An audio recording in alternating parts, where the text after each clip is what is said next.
How's it going, everybody? I'm your host, Manpreet, aka MMA Lock of the Night, and your boy on Twitter at MMALOT, and back with another edition of the Ultimate Weigh-In Show. This is going to be the second edition. I think the first one was quite a success, and I got some friends with me. We got a bit of an odds reunion this time around. I was very stoked to get it going. No Cody this weekend, but we still got a solid guy to replace him. Cody will be on in one of the future episodes, but I'm super excited for this one, man. I got great chemistry with these guys, and I'm sure you guys are going to enjoy this episode. So let me just kick it right off. First and foremost, we're going to bring in my guy Clint from Die Hard MMA Podcast. Clint, what's going on, my guy? What is going on, buddy? I'm pumped. I'm excited. I'm back, and it feels good. It feels good to be on the show live with you here on a Friday. It's been a long time. I'm pumped.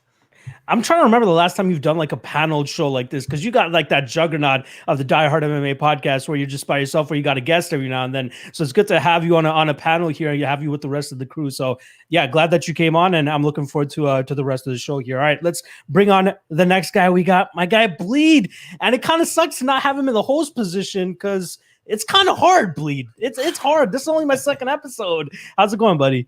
It's going great, man. It's great to be here. Shout out to the audience, everybody watching. Great. Love being on Locke's channel, man. Locke, thank you for bringing me on. My man Clint, and of course, who you're about to introduce next, but let's not blow the lead here. But yeah, happy to be here, man. Good. Great to talk this card with you guys. Can't wait to break it down. Let's fucking go. And then let's complete the squad here. We got my guy, MMA Prediction Guru. What's going on, Guru, buddy? Yeah, what's up, man? I missed you guys the last couple of weeks. We've been doing this show forever, man. It's crazy. It's like you talk to someone every week, right? Then you don't talk to them for a couple of weeks. It feels like it's been forever since the last time we did a show. So, yeah, man, definitely excited for this one. And, I'm excited for, talking to the chat last time. I know, I had a lot of fun doing that odd show for sure. First, I just want to talk about that. But, yeah, I mean, we didn't know, the last show that was going to be the last one. So, we didn't really get to, say goodbye to the, I thought about it in the moment, and I was thinking about it like that. Like, we didn't really get to say goodbye and all that, but fuck that, we're still around, we're obviously going to be doing this year. We got our own channel. So, that was, probably, not the right mindset to have, so we're going to be doing this type of show, some other shows. And yeah, man, we're still going to be kicking and doing our thing. So should be fun for sure.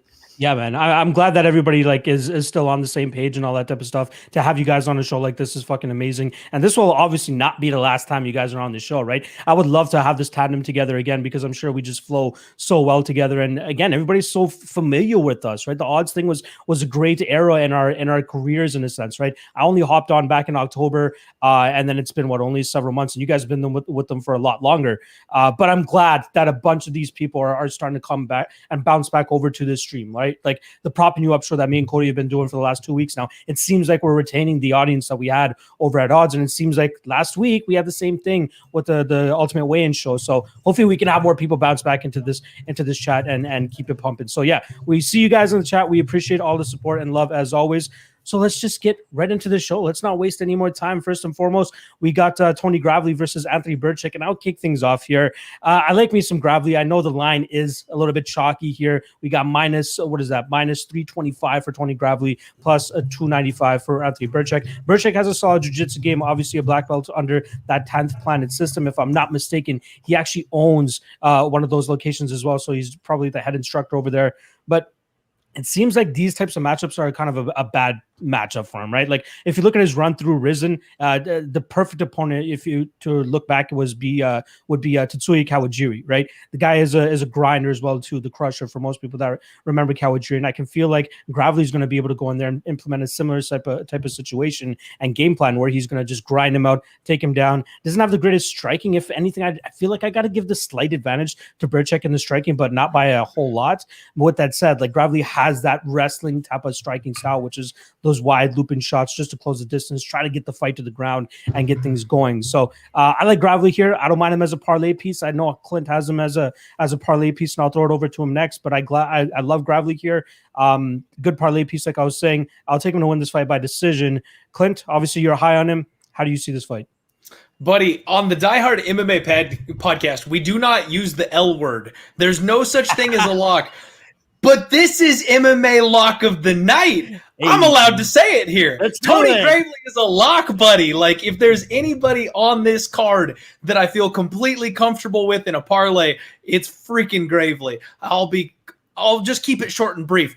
Birchak is a bum. I don't think this guy belongs in the UFC. He's got decent striking. He's got no ground game. He got mauled his last fight out. If Tony wants to finish this fight, he finishes this fight. If Tony wants to make him look bad for 15 minutes, he makes him look bad for 15 minutes. Like, this is a Gravely spot all day, in my opinion. So, yeah, I got him locked up in a parlay. I love it. I love it. Bleed, how are you seeing this one? Oh, I'm totally with you guys. I mean, you look at the career of Gravely, it's literally every loss he has is like a known name, someone who's in, at the upper echelon of the division still today. And Birchak just is not that guy. You guys already touched on it. Stylistically speaking, Tony Gravely should come in here, hit these takedowns, rinse and repeat. Clint, we don't use the L word on Bleed's channel either, but I'm with you, dude. We're pretty close here. I think Birchak needs to find a lot of success on the feet. I feel like it's Gravely's fight to lose. He knows what he needs to do. Go in here, take this dude down, put him on his back, get this win. There's a reason he's as heavy as a favorite as he is. I like him as a parlay piece as well. Guru, do you think Anthony Birchak is a bum like Clint proclaimed he is? How big of a do you think he's deserved of this minus 300 line? What do you think of this fight? I mean, I don't know if I would go that far. I do feel like, I mean, I was actually thinking about it too. Like when I first saw the matchup, I was like, I'm definitely going to be putting Gravely at some parlays, things like that. And ultimately, I mean, I do still think he should be like a pretty big favorite. I mean, I'm not going to come out here and be like, I think Gravely is going to lose the fight. But, there is things like Birchak, he isn't, I guess, like he looked horrible in his last fight, right, against Gustavo Lopez. Yeah. But he took that fight on like real short notice.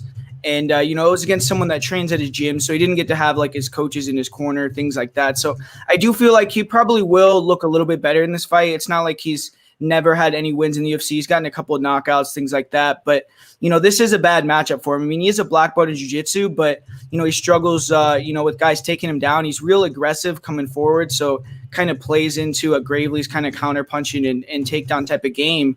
But, he does have like a, decent height and reach advantage in the fight. Gravely, I feel like could fight at 125 pretty easily. I don't know why he, fights up at this weight class. I guess maybe he just doesn't like cutting weight too much.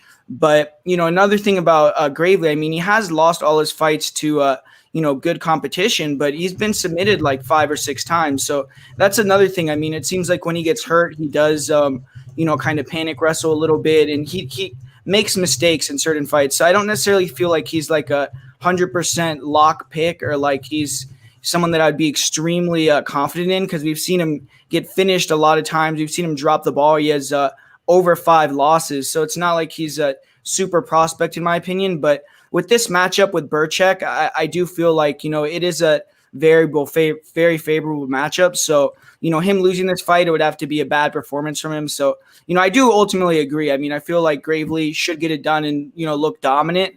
But, there's been, fights in the past where I just, haven't been super impressed with him. So I do feel like, there is openings for Birchak to capitalize here. Yeah, for sure. That Brett Johns fight obviously opens your eyes a little bit, but that's a completely different style that Brett Johns brings to the table compared to what Anthony Birchak brings to the table, right? So, I'm with Clint here. I really like Gravely in the spot, and I'm not mad at anybody that's going out there and parlaying him. All right, let's move on to the next fight here. We got Austin Hubbard against Dakota Bush. Clint, I'll let you lead this one off, buddy.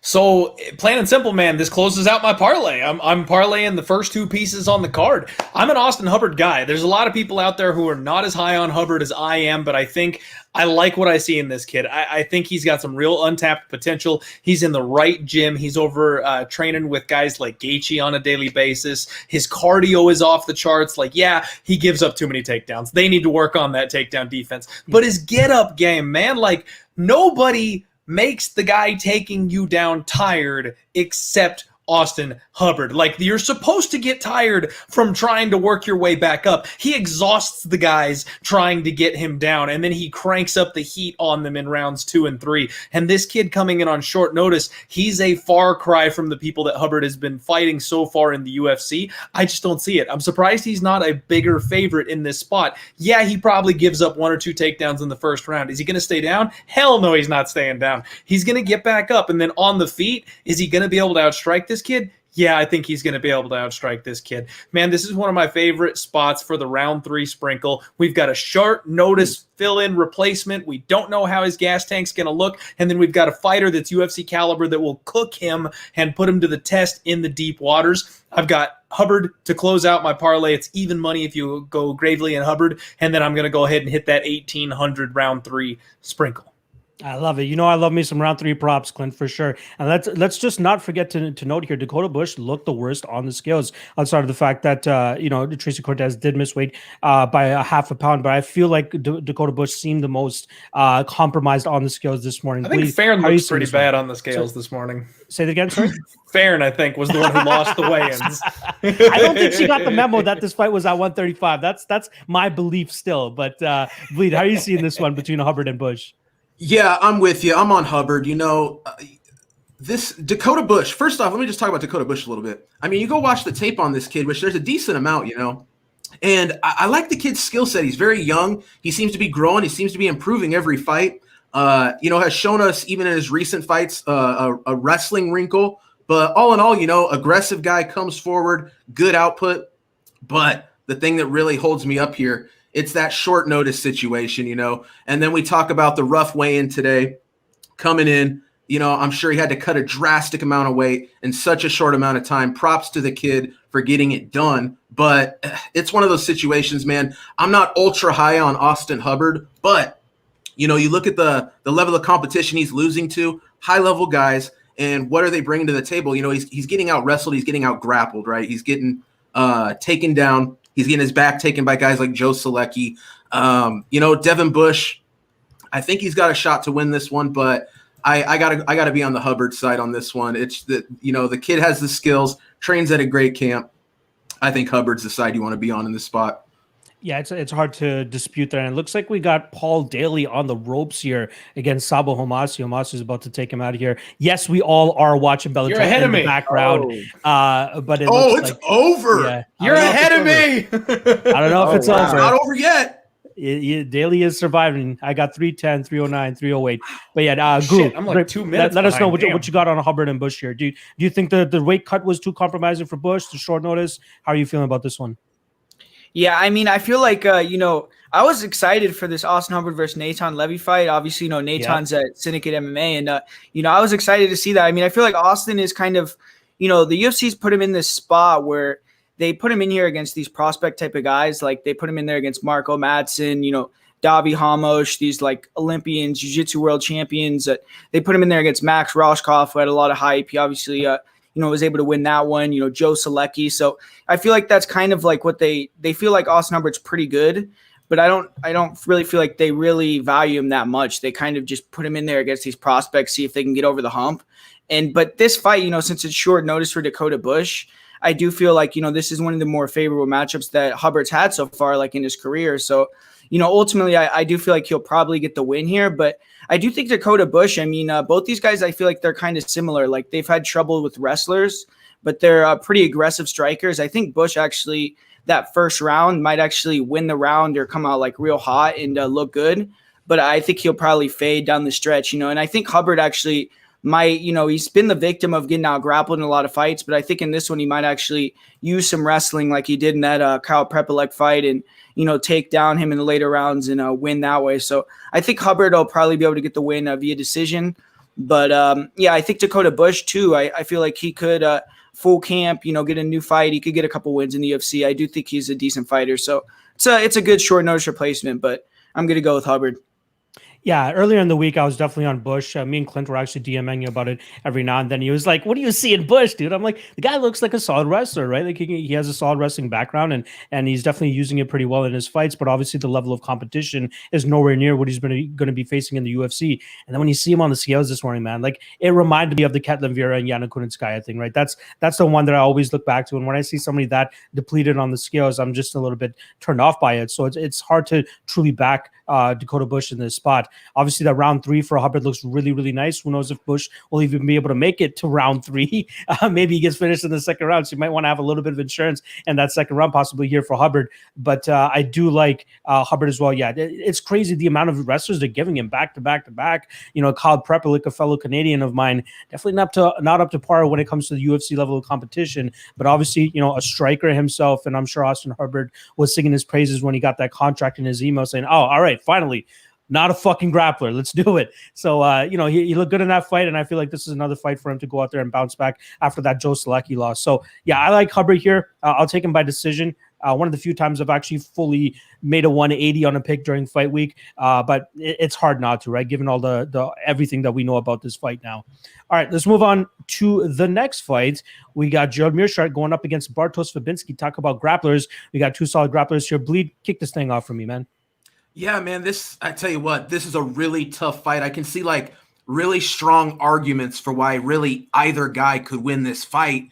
And I ended up coming out on the Bartosz side. And, I understand, when you look at how Gerald Meerschaert wins fights, he finds a lot of submissions. How does Bartosz lose fights? Well, recently, he's lost 2 of his last 3 by submission. So I think this is really one of those fights where Bartosz is going to come in here. He's going to do what Bartosz does, right? He's going to push him up against the cage. He's going to take him down. It's just a matter of whether or not Meerschaert finds that guillotine, moves to the back, finds an RNC, or maybe even something a little more exotic than that. But for my money, man, the way this is priced right now, I feel like Bartosz is going to come in here, and I think he's going to be smart. I think he's going to play it safe. He did get caught by Andre Muniz in his last fight, and it is concerning. But you know what? I think Andre Muniz is probably one of the best BJJ guys we got going right now. That dude's just nasty. That dude's gnarly. I think Bartosz comes in here, takes Gerald Meerschaert down, finds the ground and pound, or probably just holds him down 15 minutes and gets the decision win.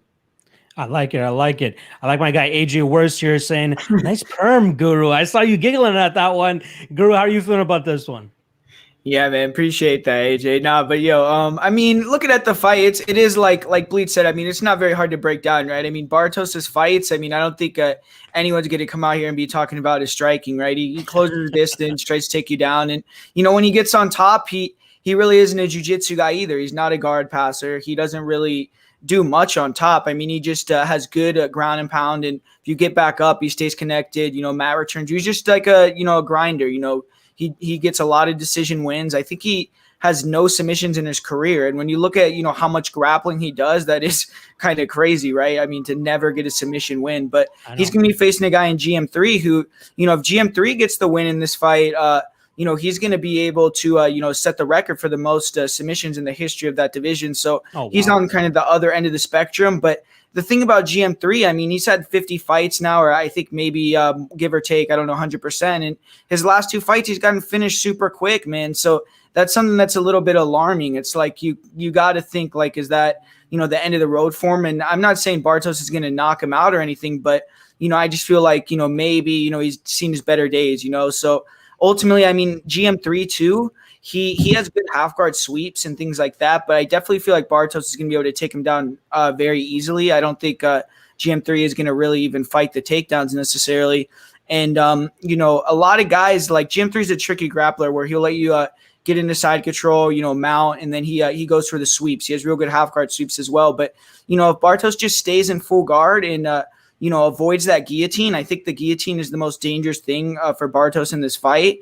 I think he'll get the win because I don't necessarily think he's going to really be super active trying to pass guard, things like that. So I think, if he does, then GM3 could sweep, get on top, and have a lot of success. But, I feel like he's going to play it safe when he gets on top.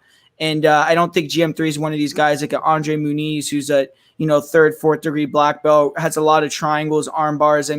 Most of GM3's submissions are, on top. So, unless he can somehow sweep, get on top, or catch that guillotine, I feel like Bartosz is going to be able to just grind it out, get kind of a boring decision win. So I'm going to go with Bartosz here. Yeah, Paul Daly pulling off the comeback. Major His breakdown. Beautiful comeback for Paul Daly there. I believe this is his retirement fight too. So talk about a way to go out, right? Yeah, how did he not get finished in the first round? Man? I know. I thought it was over. He came back and actually had a pretty solid end of that first round too, even after he was close to getting finished. But a great fight there, good comeback for Paul Daly, and cash those minus 185 tickets if you guys got Paul Daly on anything. But in terms of GM3 and Bartosz Fabinski here, I get it. Like this gives me the Derek Lewis and Curtis Blades vibes, and Blade and Gruel. You guys remember this? One of the first episodes that we did together for that Friday show was the Derek Lewis and Curtis Blades fight in November when they were originally scheduled. And I was the only guy picking Derek Lewis, and y'all are calling me crazy and all that type of shit, right? Like I'm like, all right, I don't care what Curtis Blades is gonna do. He's gonna go out there and he's gonna, get the takedowns, but Curtis Blades is gonna Derek Lewis is gonna keep getting back to his feet and then knock his ass out. And then by the time they fought in February, I fully made a 180, and I even made a bet on Blades inside the distance, where I was just like, you know what, this is the much better, this is a much better fighter, and it's going to take a fluke almost for Derek Lewis to win. And what happened? Derek Lewis fucking wins. So my thought process going into this Fabinski and GM3 fight is I have that feeling in my stomach where it's like Fabinski is probably going to be winning 99% of this fight until GM3 hits a reversal, hits a sweep or something, and latches on a submission. We know Fabinski's game. I think he has the most binary game in the UFC. He's not throwing shots or strikes with any ill intentions. It's just to close the distance and try to drag you to the ground. That's it. There's nothing else to it. And I think GM3 is going to be more than happy to allow that to happen. I think he needs to get some shots going off on the feet, kind of take the Michel Prazeres route where he tried to crowd him with some strikes. And then we saw Fabinski shoot a desperation takedown. And then we'll see Gerald Meerschaert hopefully ready to go with that guillotine choke or something that he can catch him in just through the sheer desperation from Fabinski's side.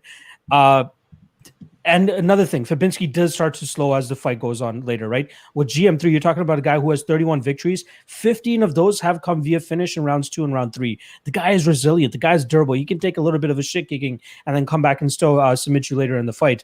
I'm throwing the Chimaev and the Heinisch fights out the window, especially when we're talking about this specific fight, because Fabinski's not going to put these strikes together. Fabinski's not going to knock him out on the feet or anything like that. So I do like GM3 here. I just have this feeling. I know it doesn't make sense, but I got this feeling that he's going to pose off some submission, whether it's from a desperation takedown from Fabinski, whether it's reversal, whatever the fuck it is. I think we see GM3 actually pull something off of his back. With that said, if GM3 wasn't spending at least 80 to 85% of this camp on his back, I think he needs to reassess the situation because he's not stuffing the takedowns here, right? His takedown defense isn't the greatest. So it's guaranteed almost that Fabinski's going to get him to the ground. Like train a little bit of your striking. So maybe you could crowd him in the beginning and then force that desperation shot out of him and latch on that guillotine choke. But outside of that, like spend it on your back, dude. You're probably going to be on your back for the majority of this. So I got GM3. Clint, how are you feeling about this one? Man, you know what the problem with having this all-star studded lineup is? When you're the fourth man to go, there's just not a whole lot left to say. I was going to make some bullshit joke about Fabinski winning via flying knee knockout, but let's be real, like he's not doing any of that shit. So, yeah, man, I've been going back and forth on this fight all week long. Earlier in the week, I was like, GM3 at some point, back against the wall, he's going to catch him in a sub. And then after seeing the weigh-ins, I'm like, fuck, Bartosz is thick. Like you see how big he is in the chest, and a GM3 being willing to play off of his back and accept bottom position. I'm like, I think Bartosz probably just grinds him out for a 15-minute decision. I'm nowhere near this fight from a betting perspective. I'm going to go ahead and say Bartosz by decision just because that's the last thought that I landed on. But flip a coin, man. Like, if you're going to give the submission guy an opportunity to catch a sub and you know it's going to be in his world for 15 straight minutes, yeah, he damn well might come up with something. GM3 is going to have all the opportunity in the world to pull off a submission, but Bartosz is filling back out up at 185 ever since 170. When he dropped in weight, when he came back up in weight for the first time, I really was knocking him for it. I was like, he's too small. He doesn't belong in this weight class. 2 fights later, he's filled out. He's stacked on the muscle. I'm like, you're fine. You're good. You can wrestle with these boys. So, yeah, man, I don't know. On this one, it could go either way. I'm thinking if it's going to be a submission, it's probably going to be late. So maybe the over 2.5 is a way to look, but that's even still going to be sketchy. So maybe get like one of those fight starts round 3 type of props so you don't have to deal with that 2 minutes and 30 seconds. I like it. It seems like I'm on an island here with GM3. So let's move on to the next fight here. We got Jessica Penne against Lupita Godinez. We got -245 on Godinez, +225 on the returning Jessica Penne. Guru, kick this one off for us. Yeah, man. I mean, just talk about someone with bad luck, right? Like, full disclosure, I was actually going to bet on Jessica Penne, which she was going to fight Hannah Goldie. I mean, I felt like that was like a pretty I don't want to say it was an easy fight, but I just don't feel like Hannah Goldie is a very good fighter. And now all of a sudden she had Hannah Goldie had to pull out. She's had like 3 years off. She had all these issues. Now she's fighting Lupita Godinez. So, I mean, I think this is a way harder fight for Jessica Penne, to be honest with you. I mean, it is kind of I'm not going to say it's not a winnable fight, though, because, Lupita's like 5-0, 6-0. She's super green in her career. And, she throws 2 3s, 3 2s. I mean, that's really all she throws on the feet. I mean, she has, real good boxing combination. She seems like fast, kind of like shifty. I don't really necessarily know how she's going to be if Penne could take her down. I mean, that is something that, when you see someone like close to -300 now with Godinez, I guess you have to kind of think about some of the stuff that Penne could do. So, if she could take her to the ground, I don't necessarily know. She could maybe submit her and have an easy night. But, ultimately, I just feel like, Godinez is going to be way faster. She's going to be able to, just have a big edge on the feet with the boxing. She's going to probably be the stronger physical girl. So feel like she's going to be able to deny the clinch, where Penne, really just tries to get clinch takedown. She's a judo black belt. So I feel like, there is path to victory for Penne if she can get to the ground. But, Lupi just fought a girl in Vanessa Demopoulos, who's a real good grappler as well. So it's a similar matchup. I do feel like Penne is, maybe a step above Vanessa. But, Penne also hasn't fought in so long. She's like 38 years old. So there's a lot of question marks with her as well. So I'm going to go with Lupita Godinez to come in here and probably win a decision. Yeah, I like Godinez here as well. There's just too many question marks regarding her, right? Like, she's 5-0. The performances that we've been seeing from her, she looks great. Obviously, great hands, great boxing. Seems to have great power as well. You could definitely see the damage on Vanessa Demopoulos' face just after that first round alone. Then she had to endure another 4 rounds of getting boxed up that way. Yeah, it was definitely not a good fight for Vanessa that night. With Jessica Penne, obviously, I think the best that we'll see from her is if she's able to drag the fight to the ground. But I just don't have the utmost confidence in her, right? She might be a black belt in judo, but like, is that really going to translate into her getting the takedowns here? Is she going to be the stronger fighter? She's obviously the taller fighter here, but how much is that truly going to play into her actually getting these takedowns?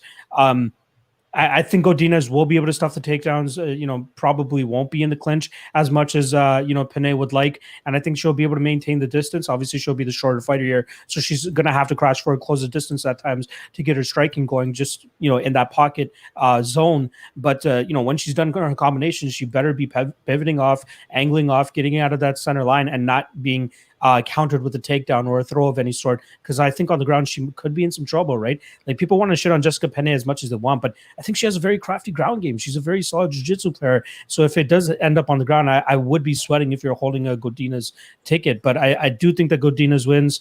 It's tough for me to lay -250 on a 5-0 fighter who hasn't really, definitely never fought in the UFC before, obviously taking up a step up in competition. But luckily for her, the step up in competition hasn't fought in 4 years. She's 38 years old. She's had all these issues that she's been dealing with.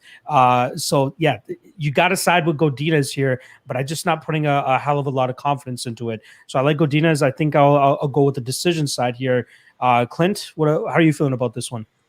Yeah, man, this is one of those fights that I just want nothing to do with. You know what I mean? The young fighter making the UFC debut at a massive chalk price. I have zero interest in laying my money in that spot. It's burned us all before. We've done it without learning our lessons. I think she's the right side. I think her boxing is going to be the difference. I think her power is going to be the difference. But, man, you've got a fighter with high-level experience like Jessica Penne, who's been gone for 4 years training with people like Angela Hill. Like, we could see a whole new version of her. When fighters take that much time off, their bodies heal, they get mentally correct, they get over hurdles, they can still learn a couple of new tricks. I mean, there's no way that we can rule out the fact that Penne is potentially improved in this offseason. And if that's the case, this is a massive jump up for the UFC debutante. So we just don't know what's going to happen on this fight. I mean, I think the favorite rolls here, but at the same time, I'm not going anywhere near it with my money. It probably goes all 15 minutes. And honestly, I just hope it's a fun fight. This is one of those ones, the fireball and popcorn fight, man. Sit back, grab a drink, do something fun, use the bathroom. Like this one doesn't have much betting value to me, in my opinion. Speaking about using the bathroom, we got Desiree Yanez versus fucking Vitor Ortega up next. Oh, So I don't I'm really got excited to about look the over next at that one, fight.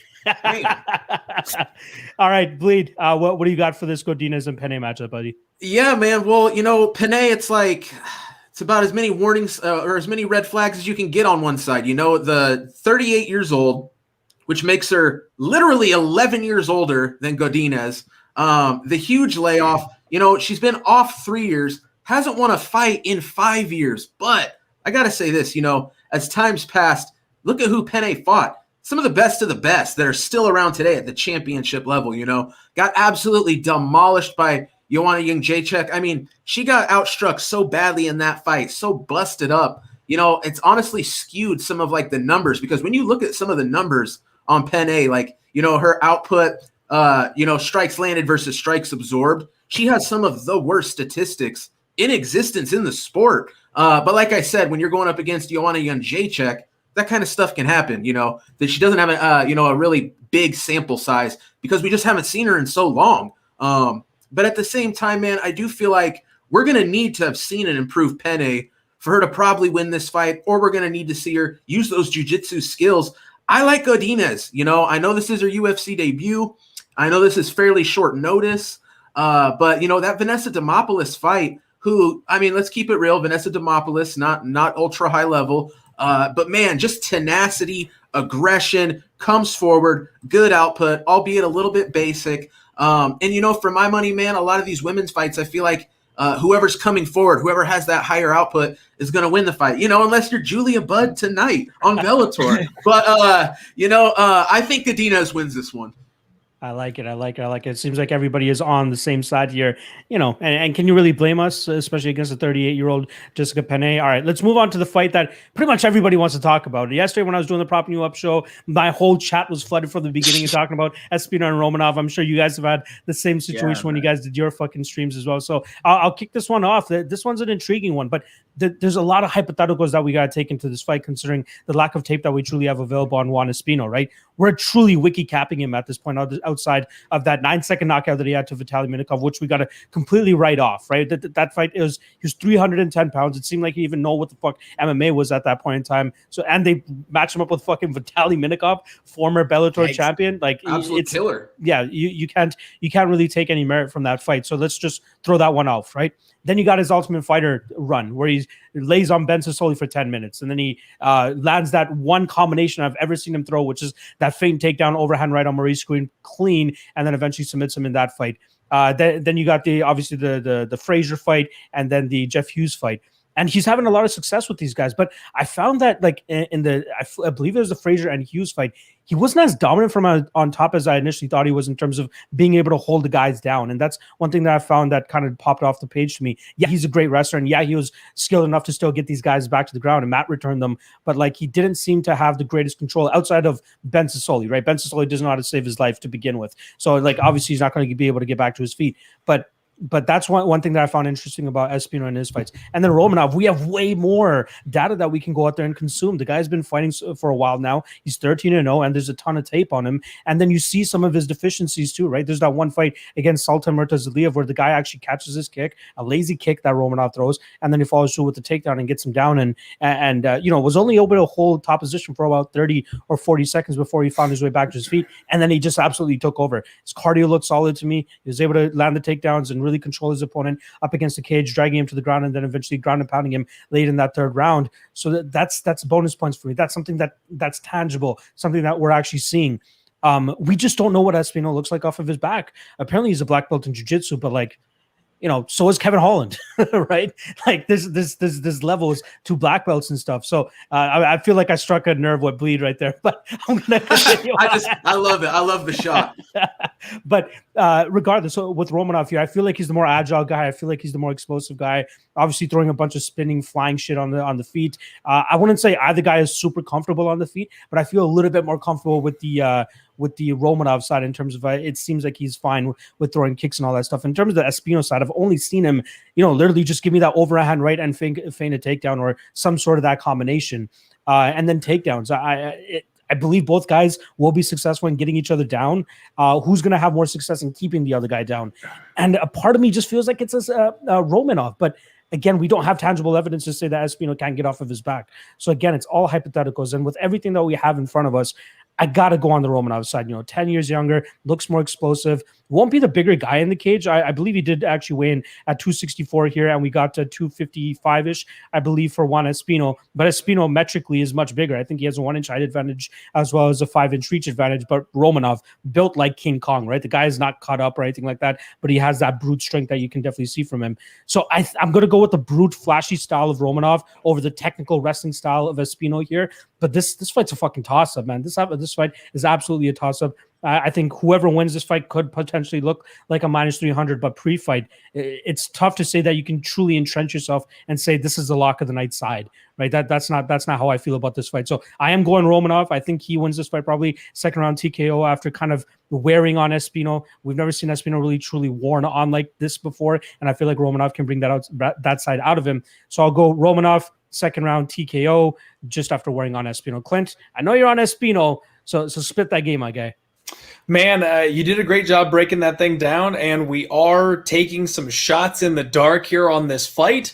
There's a lot of questions about both of these guys out there, and yeah, I am on Espino, and I think the size is going to be a big thing in this fight, and I also think that the technique is going to be a big thing in this fight, because I'll be honest, man, I'm a Romanov guy. I like him. I bet him his last 2 UFC fights, so I'm on the train. It's not like I'm trying to fade this kid. I'm not looking to get out in front of him because I think he's got a weakness or a hole or something like that, but I think he does everything with pure power. Like, you see the flab that he's got on his figure. You see how heavy he comes in. Like, this guy is just used to overpowering people with his size.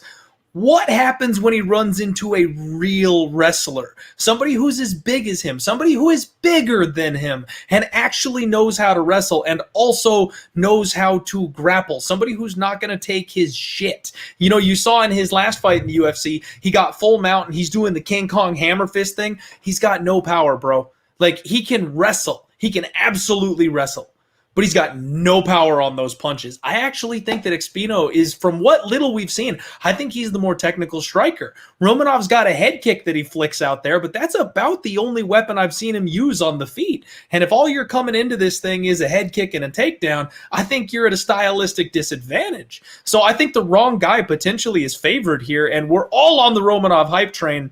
I think that's why he got the love on the line. I'm going to take the plus side with the underdog. And even though he's a little bit older, I think he's bigger. I think he's more technical. And I think as long as this thing gets out of the first round, which I think it does, he's going to end up taking over because of those little techniques, because of those little advantages. He'll be able to turn the corner. He'll be able to fish the underhook. He'll be able to hit that second trip takedown. He's not just going to be explode. I think Romanov is going to slow down in this fight, and I think Espino's technique and experience is going to be what carries him, and I think it ends up being one of those sloppy heavyweight striking matches, and I got Espino by decision is kind of the way I think this is going to go. Oh, you see it going all 15. I could absolutely see that side of it as well, too. Bleed, how are you seeing this one, buddy? I'm seeing it as a crazy close fight. You know, I came into the week looking at Espino at that plus money, thinking maybe this was the time to fade Romanov, who I've been high on. I've been riding Romanov. He's been a money train for me the whole way through so far. And I'm going to stay on my train, baby, and let it roll here. I'm going to end up on the Romanov side. Locke, I think you pretty much broke this one down to a T, dude. I don't really know what I can add to it. We know what we have in Romanov. We've got the tape. We can put in the work. Espino, I still have questions, right? I will say this, from the tape we do have from his limited career, which, by the way, why did this guy start his career at 300 pounds? And why does this guy not even have double-digit fights? He's 40 years old. What is there left? I mean, if Espino's going to get it done, man, the clock is ticking, but we're going to talk about an even older man on this card shortly. So, I think I like the skill set of both guys. I think there's a reason why it's lined so close, because both these guys appear to bring a very similar skill set. I do want to say this, man. Espino looked to be in phenomenal shape at weigh-in. So I want to question both guys' ability to make it into a latter half of a fight. How is Romanov going to look against another good wrestler in the latter part of the second round going into the third round? But then again, I posed the same questions of Juan Espino at 40 years old. Is he going to be able to go deep into this fight, keeping King Kong off of him? Man, I really don't know. I'm going to go on the Romanov side. I'm going to take the youth side. I think that's the one thing that ever so slightly sways me is the youth Romanovs bring into this matchup. But close fight, man, and I'm not going to be shocked. I think you brought up a great point. Whoever wins this fight is going to end up looking like a massive favorite, but there's a reason why it's lined as close as it is right now. Yeah, personally, I think I'm going to keep my serious money off of this fight just so I can enjoy it truly as a fan and not really be rooting for one side. Guru, I'm gonna tee this up to you with just a quick question here from Chris. Do you think Espino prefers sub or TKO in his approaches when he's grappling? And then you can obviously give us your breakdown as well. Yeah, I mean, ultimately, I would say submission. I mean, you look at his career; he has a lot of submissions. So I think, I mean, actually, too, it's easier to get a submission on a guy like, especially if you're a heavyweight. I mean, if you think about it, it's like, when you're tired, if you're getting hit in the face, like with big shots, you're still getting hurt. I mean, you could get concussed, you get knocked out. So, it's easier to just turn around, give your neck and get tapped out. So I feel like always it's going to be easier to get a submission than a TKO, especially if you're like heavier and you're going to have a heavy top game type of style. But, when I'm looking at this fight, I'm actually going to go with, Big Clint. I'm side with Clint on this, and I'm going to go with Espino. And, ultimately, it's an interesting fight, for sure. Like, I agree with what you guys are saying, and Bleeder's saying, what has he been doing? He's 40 years old. But I mean, the guy's been doing some crazy shit, right? Like, you've seen him. I don't know if you guys have seen him going and doing those Senegalese wrestling tournaments where he's wrestling against these 500-pound, huge guys, man. He's doing this other thing like kabaddi, or I can't remember. Kabaddi, it's Indian sport. Yeah. Yeah, it's like they're doing like a team grappling match. Like, it's like some crazy thing. I mean, this guy's done a lot of weird grappling, he's been grappling for a long time. He's a black belt in jiu-jitsu. I mean, you can go back, you can watch him, have jiu-jitsu matches with Jeff Munson, things like that. So definitely has, won gold medals. He's done a lot of things in terms of grappling, but, in terms of MMA, I mean, he hasn't really fought anyone. And, I don't think Romanov has really fought a lot of good guys either. And think about Romanov, it's he's fought a lot of small guys. Like, if you look at, Rocky Martinez, I mean, I don't feel like that guy's a heavyweight. I mean, he's just like a fat guy. I don't know. I mean, then you got Marcos Rogerio de Lima. He fought at 205. Even that guy you guys are talking about, the Sultan Murdaziliev, the guy that took down Romanov. I mean, he looked 30, 40 pounds lighter than Romanov in that fight. 205er. He looked way lighter. I mean, so he's been fighting a lot of 205-pound guys. And he gets these big slams, belly-to-belly suplexes. I mean, I would be surprised if he's throwing around, a 270-pound guy like Juan Espino, who's a black belt that's been grappling for a long time like that. I mean, if he could do that, if he could, suplex that guy or slam him and forearm choke him, I mean, that's going to be pretty serious. I mean, then at that point, you could maybe say he's like a top 5 guy. But for me to assume that he's going to do that, I feel like it's kind of out of the realm of possibility. I don't think he's going to get a forearm choke. I don't think he's going to be able to just dominate him in the grappling. I think ultimately the technique and the grappling is going to pay off for Espino. I think that the more likely guy to get a takedown is Juan Espino. But, the striking, I do feel like maybe sides on the Romanov side because he's super creative. I mean, he's more dynamic. I mean, he's faster, younger, obviously, more athletic. He'll throw flying knees, kicks, and Espino is much more basic. But I still feel like it's going to become a grappling match. Romanov has never won a fight with the striking that I've seen. I've never seen him get a standing TKO. I've never seen him, fight from range and knock someone out. So I think ultimately, it's going to go back to both guys' strengths. They're going to, get into a grappling match. I just feel like Espino is going to be the superior grappler. And, I feel like if Espino gets on top, he's going to be able to control him. I mean, you saw Sultan Murdaziliev have a minute of control. And like we said, he looked like a 205er. I don't think he has the same technique level that Espino has either. So I do feel like Espino is going to be able to be the more dominant guy in the grappling exchanges. And I feel like he's going to have the better cardio. I mean, that's kind of a question mark because neither guy has really shown that. But I feel like he looks like he's in better shape. And I think that he's been, grappling for longer, grappling bigger guys. Like we've seen him grapple against really big guys. So I feel like he's going to be maybe a little bit more used to that. So I'm going to go with, Juan Espino. But, I mean, in terms of having a confident pick on this fight, I feel like it's almost impossible because It's like you've seen Alexander Romanov fight some guys, and you've seen Juan Espino fight some guys, but neither guy has really fought a guy that's tried to take them down or pose any threat that, their opponent, it really poses to them in the fight tomorrow. So to me, I mean, it's going to be a super fun fight to watch. And, like I agree with what you guys said. I think, I'm picking Juan Espino, but I could see Romanov coming in here and landing like a fucking flying knee in 30 seconds or something crazy. It's like he gets a knockout. He'd only reach Espino's chest with that flying knee, man. Yeah, but it's like, he'd only get to hear. So who knows? But it's like, man, I'm going to go with the Espino. And, I feel like that's going to be probably my most looking forward to fight of the night for sure. Nice. I wouldn't want it any other way. It seems like we're split here. We got me and Bleed on King Kong and Clint and Gru on Espino here. So yeah, you guys got both sides of the coin. Now it's up to you whether you want to go to the betting window and actually place a bet on this fight. Personally, I'm not touching this fight at all. I'm just watching this fight as a fan, and I can't wait to see how it plays out. All right, let's move on to the prelim headliner here. We got Tracy Cortez, the only fighter that missed weight that's actually competing tomorrow. RIP Zara Farn, but we got Tracy Cortez coming in at 126.5, misses weight by half a pound. She tries again roughly about 20 minutes later and misses again. Clint, I'll let you lead this one off. How are you feeling about it?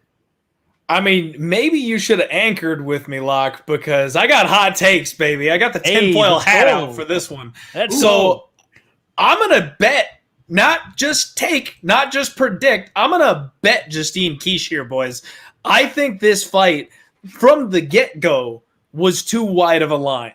And I was just like, man, like that grappling of Tracy Cortez, her physicality coming down a weight class, the mauling she can do on the floor, like it's just going to be too much for Justine Kish. But you saw her at the weigh-in, and she couldn't make the 125-pound limit. She tried again. She cut additional weight, and she still couldn't make the 125-pound limit. Those are the worst weight cuts, folks. Like, those are the ones that really get you because you tried. You gave everything you had, and you couldn't get there. Everyone else is rehydrating up, eating their favorite snack, getting some pancakes, and you're on the treadmill trying to bleed out that last half a pound, and she couldn't do it. So she's going to be more drained than ever trying to get down to this 125-pound limit, and guess what?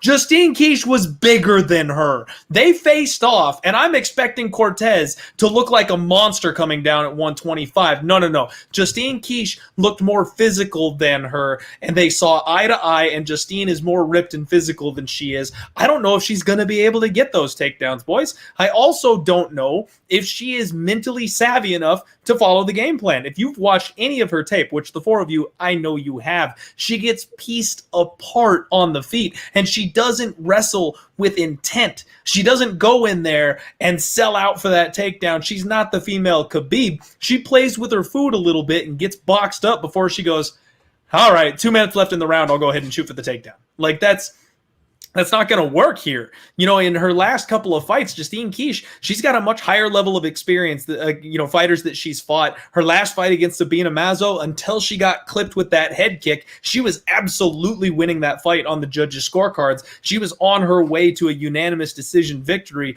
Justine Kish is not as bad as people think she is. And even though I love Fight Ready, that's one of my favorite gyms on the planet, I know that Tracy Cortez is young. She's got talent. She's got opportunity. But at the same time, I haven't seen anything from her fight to fight that's shown me that she's actually improving and taking those lessons from her coaches and doing things differently. I see the same fighter every single time. Combined with that bad weight cut, if she can't keep Kish on the ground, if she can't chain wrestle for 15 minutes, if that gas tank is at all a problem, which with her weight cut, I assume it would be, I think Kish has the opportunity to win 2 out of 3 rounds here, and I also think Kish can hit her and put her away because this chick takes punches very poorly. She keeps her hands down. She gets hit flush by every single opponent she's been in there with, and Kish is looking on point. When she was on the scales, she looked fantastic. Best shape we have ever seen her in. I just think this line is too wide. At this point, I think it's a 50-50. I will fade the fighter with the bad weight cut, and I'm going to play the dog. If this is a Justine Kish knockout this weekend, that would be the first of her career. So that's a very ballsy prediction for my guy Clint here. Bleed, how are you seeing Apologize. This one? Oh, go ahead. Club and sub. I'm sorry. Not knock her out. Club and sub. I think she hurts her, gets her gassed, gets her tired. She turns over, takes the neck. All right. Submission, club and sub. Bleed, how do you see this one? Yeah, well, I mean, I think it's pretty simple. Tracy Cortez is either going to come in here, get these takedowns, stay in top position, or the fight's going to stay standing. And I think Justine Kish, if it stays standing, has a really good chance to win this fight. I definitely think she's the better kickboxer. But, we are talking about Justine Kish, the former strawweight, going up, here at flyweight, which she's been here for years. She's filled out. She's definitely not what I'd call a small flyweight at all. But, Cortez has been up at bantamweight, and she's had a lot of success using, her big power, that power base, if you will, on Tracy Cortez, to get in on the hips and get these fighters down. And, I just think given the success she's had fighting bigger, heavier women, I do think she's going to have some success here. I do think she is going to get the takedowns. And I think I'm going to take Tracy Cortez, and I think she uses the wrestle heavy style. If she doesn't, though, I think Kish probably has a good chance to win this fight. So I'm going to lean on the side of Tracy Cortez coming in here. Definitely worried though, man. Red flag on that weight cut, because my man Clint's right. It'd be one thing if Tracy Cortez came in here weighing 130 pounds and just never really tried. Didn't drain herself, didn't push herself. But she did. She came back to the scale. She absolutely could be compromised. We could see her gas tremendously. Honestly, we ran that risk seeing her, in this situation just coming down, let alone coming down with a bad weight miss. Definitely raising some red flags. I'm going to take Cortez, but a little more cautious than I was coming into the fight this morning. Yeah, I was a little bit surprised actually with her weight miss, considering the majority of her career has been at 125 pounds. Right. And she only went up to 135 for those last two fights. So, even Cody brought it up last night. He's like, oh, we got to see what she looks like on the scales. I'm like, what are you talking about? She's a 125er. This is her weight class. And lo and behold, she misses weight by a half pound. Guru, how much of an effect do you think this is going to have on Cortez? And who do you ultimately see winning this fight?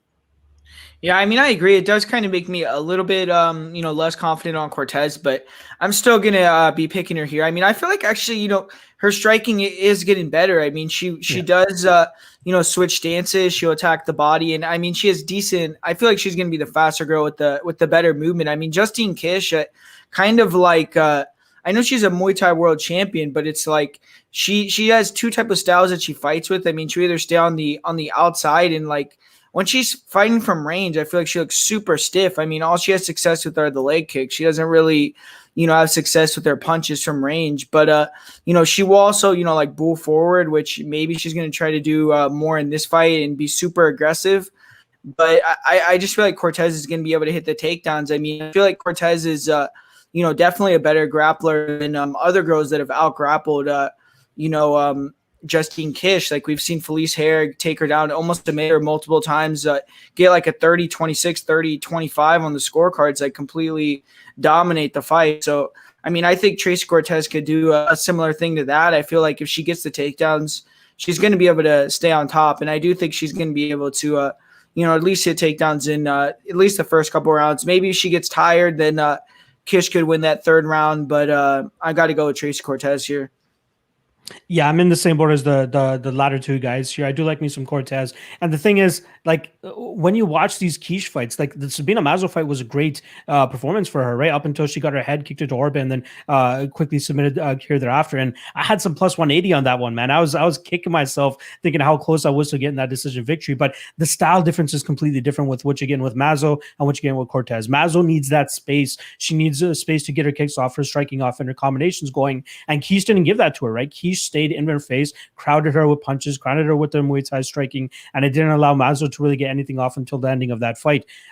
Here, like if Mazo or if Kish is going to be looking to do that, and she is a solid leg kicker, but I could see, Cortez snatching up one of those legs on one of those leg kick attempts and dragging her to the ground and just keeping her game going from there. And now I will agree with Clinton the fact that at the weigh-ins, I was surprised. I was surprised to see Kish look like the stronger, bigger woman in that spot. But again, Tracy Cortez is a girl that fought at 135 pounds twice against much bigger women and pretty much held her own pretty well in terms of the grappling situations. The fight that I'm almost most impressed by is the Stephanie Egger fight, right? Most people are like, oh, who the fuck is Stephanie Egger? Why are you even thinking about that one, right? But you're talking about an Olympic level judoka who showed, very good hips and very good control in those clinch situations. And Cortez was getting the better of her, and she didn't really look in trouble at all in that fight. So it was very good to see her, control positions in the clinch and then eventually drag that fight to the ground and get her game going. And I do agree with Guru as well in terms of improvements that we're seeing from her. She's throwing with more confidence. She's throwing with a little bit more combinations on a fight-to-fight basis. And that's what I'd like to see from a girl like this who, we know her bread and butter is the wrestling. That's what brought her to the dance. Now let's try to evolve that game. Let's try to get you a little bit more comfortable in the striking realm so that when you do fight girls like a Justine Kish, that you're not getting completely blown out of the water. The only reason I'd have more concern here if I was backing Cortez at the chalky line that she is if Justine Kish had some more sauce on her shots, right? If she had a little bit more power on her shots. And I don't feel like there's that threat here for Cortez to truly be intimidated by what Kish is going to be throwing on the feet.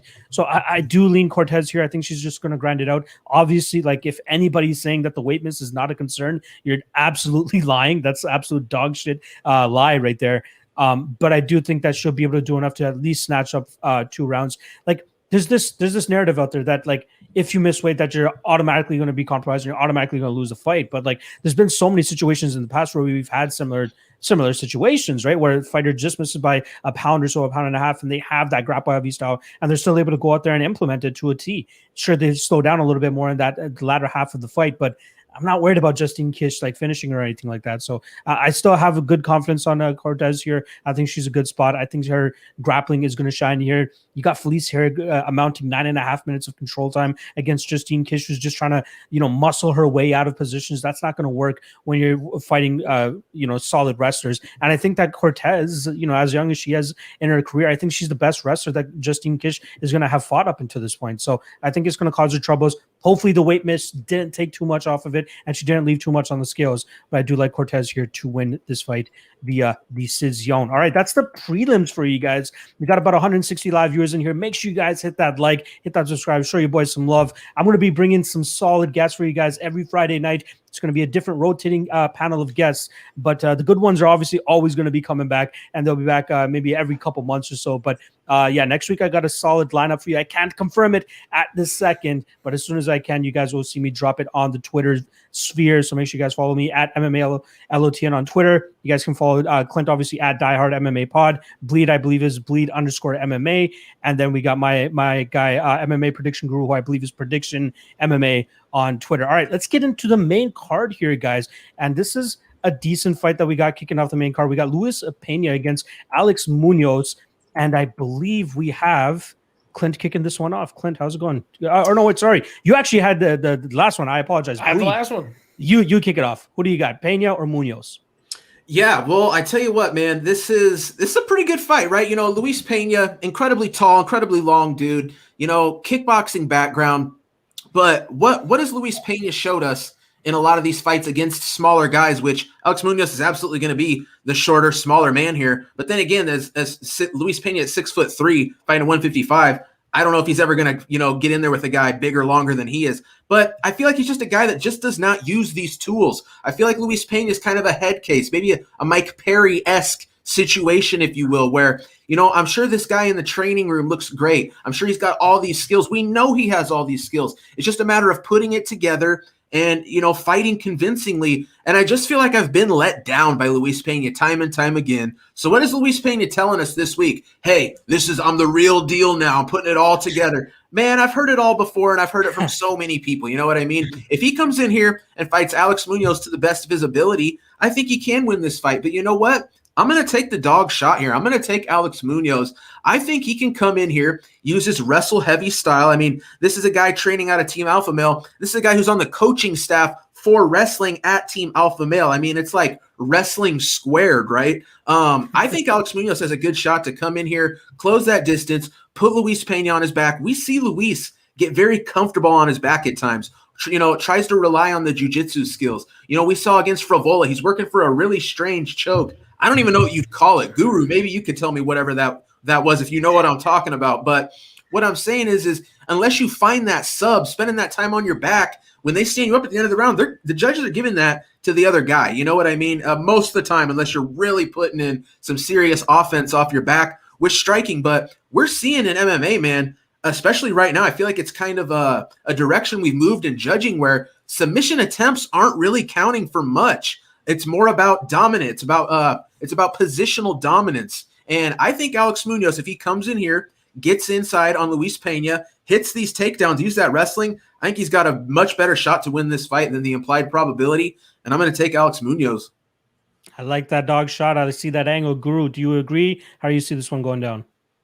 Yeah, I mean, you guys are saying this is a good fight, man. I mean, I think this is like a shit show. I mean, we got Luis Pena. It's like this dude. It's like every single time I watch a fight, it's like I expect to see improvements, right? Like this guy, you know, he has the frame, he has the athleticism, he can move around. He's at ATT, he's at Sanford MMA, he's at AKA. Like he's training all these fucking places, and it's like, man, it's like something's wrong with this guy, right? It's like he doesn't ever wow me. I'm watching the fight, I'm watching the guy, and it's like, I don't know, like he has bad fight IQ. He doesn't do good when people pressure him, and you know, he allows the takedowns, like Bleach said, and off his back he's super comfortable, you know, playing jiu-jitsu, and he's okay like sweep scrambles. I feel like he's a better grappler than he's a striker. I think a lot of people, you know, see him as a, you know, a long range striker. You know, he likes to he does have the flying knee, like he has that flying knee. I mean, I guess that's the only violent thing about it, right? Like he almost got Favolo with the flying knee, but it's like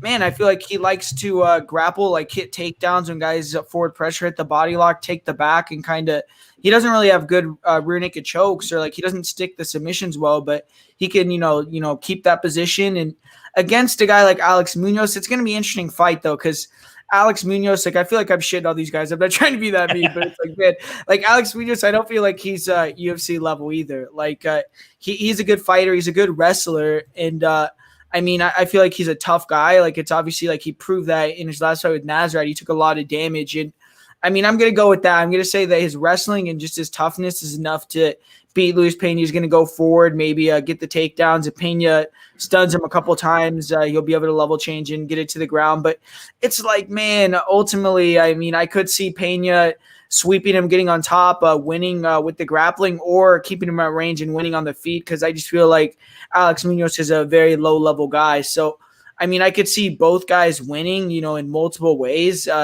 You know, I could even see Alex Munoz hurting him on the feet with punches, even though it's like he's not a great striker, right? But it's like anything to me could happen in this fight. So, I mean, I think you guys see I'm not going to be betting on this fight. You know, I'm going to be watching it, and we'll see what happens. I mean, I think Luis Pena has a lot of fans, or I don't know. But, yeah, I'm going to go with Alex Munoz, actually. I'm going to say he's going to grind it out, be the tougher guy. But, yeah, I mean, if Luis Pena goes in here and wins, I'm not going to be surprised at all.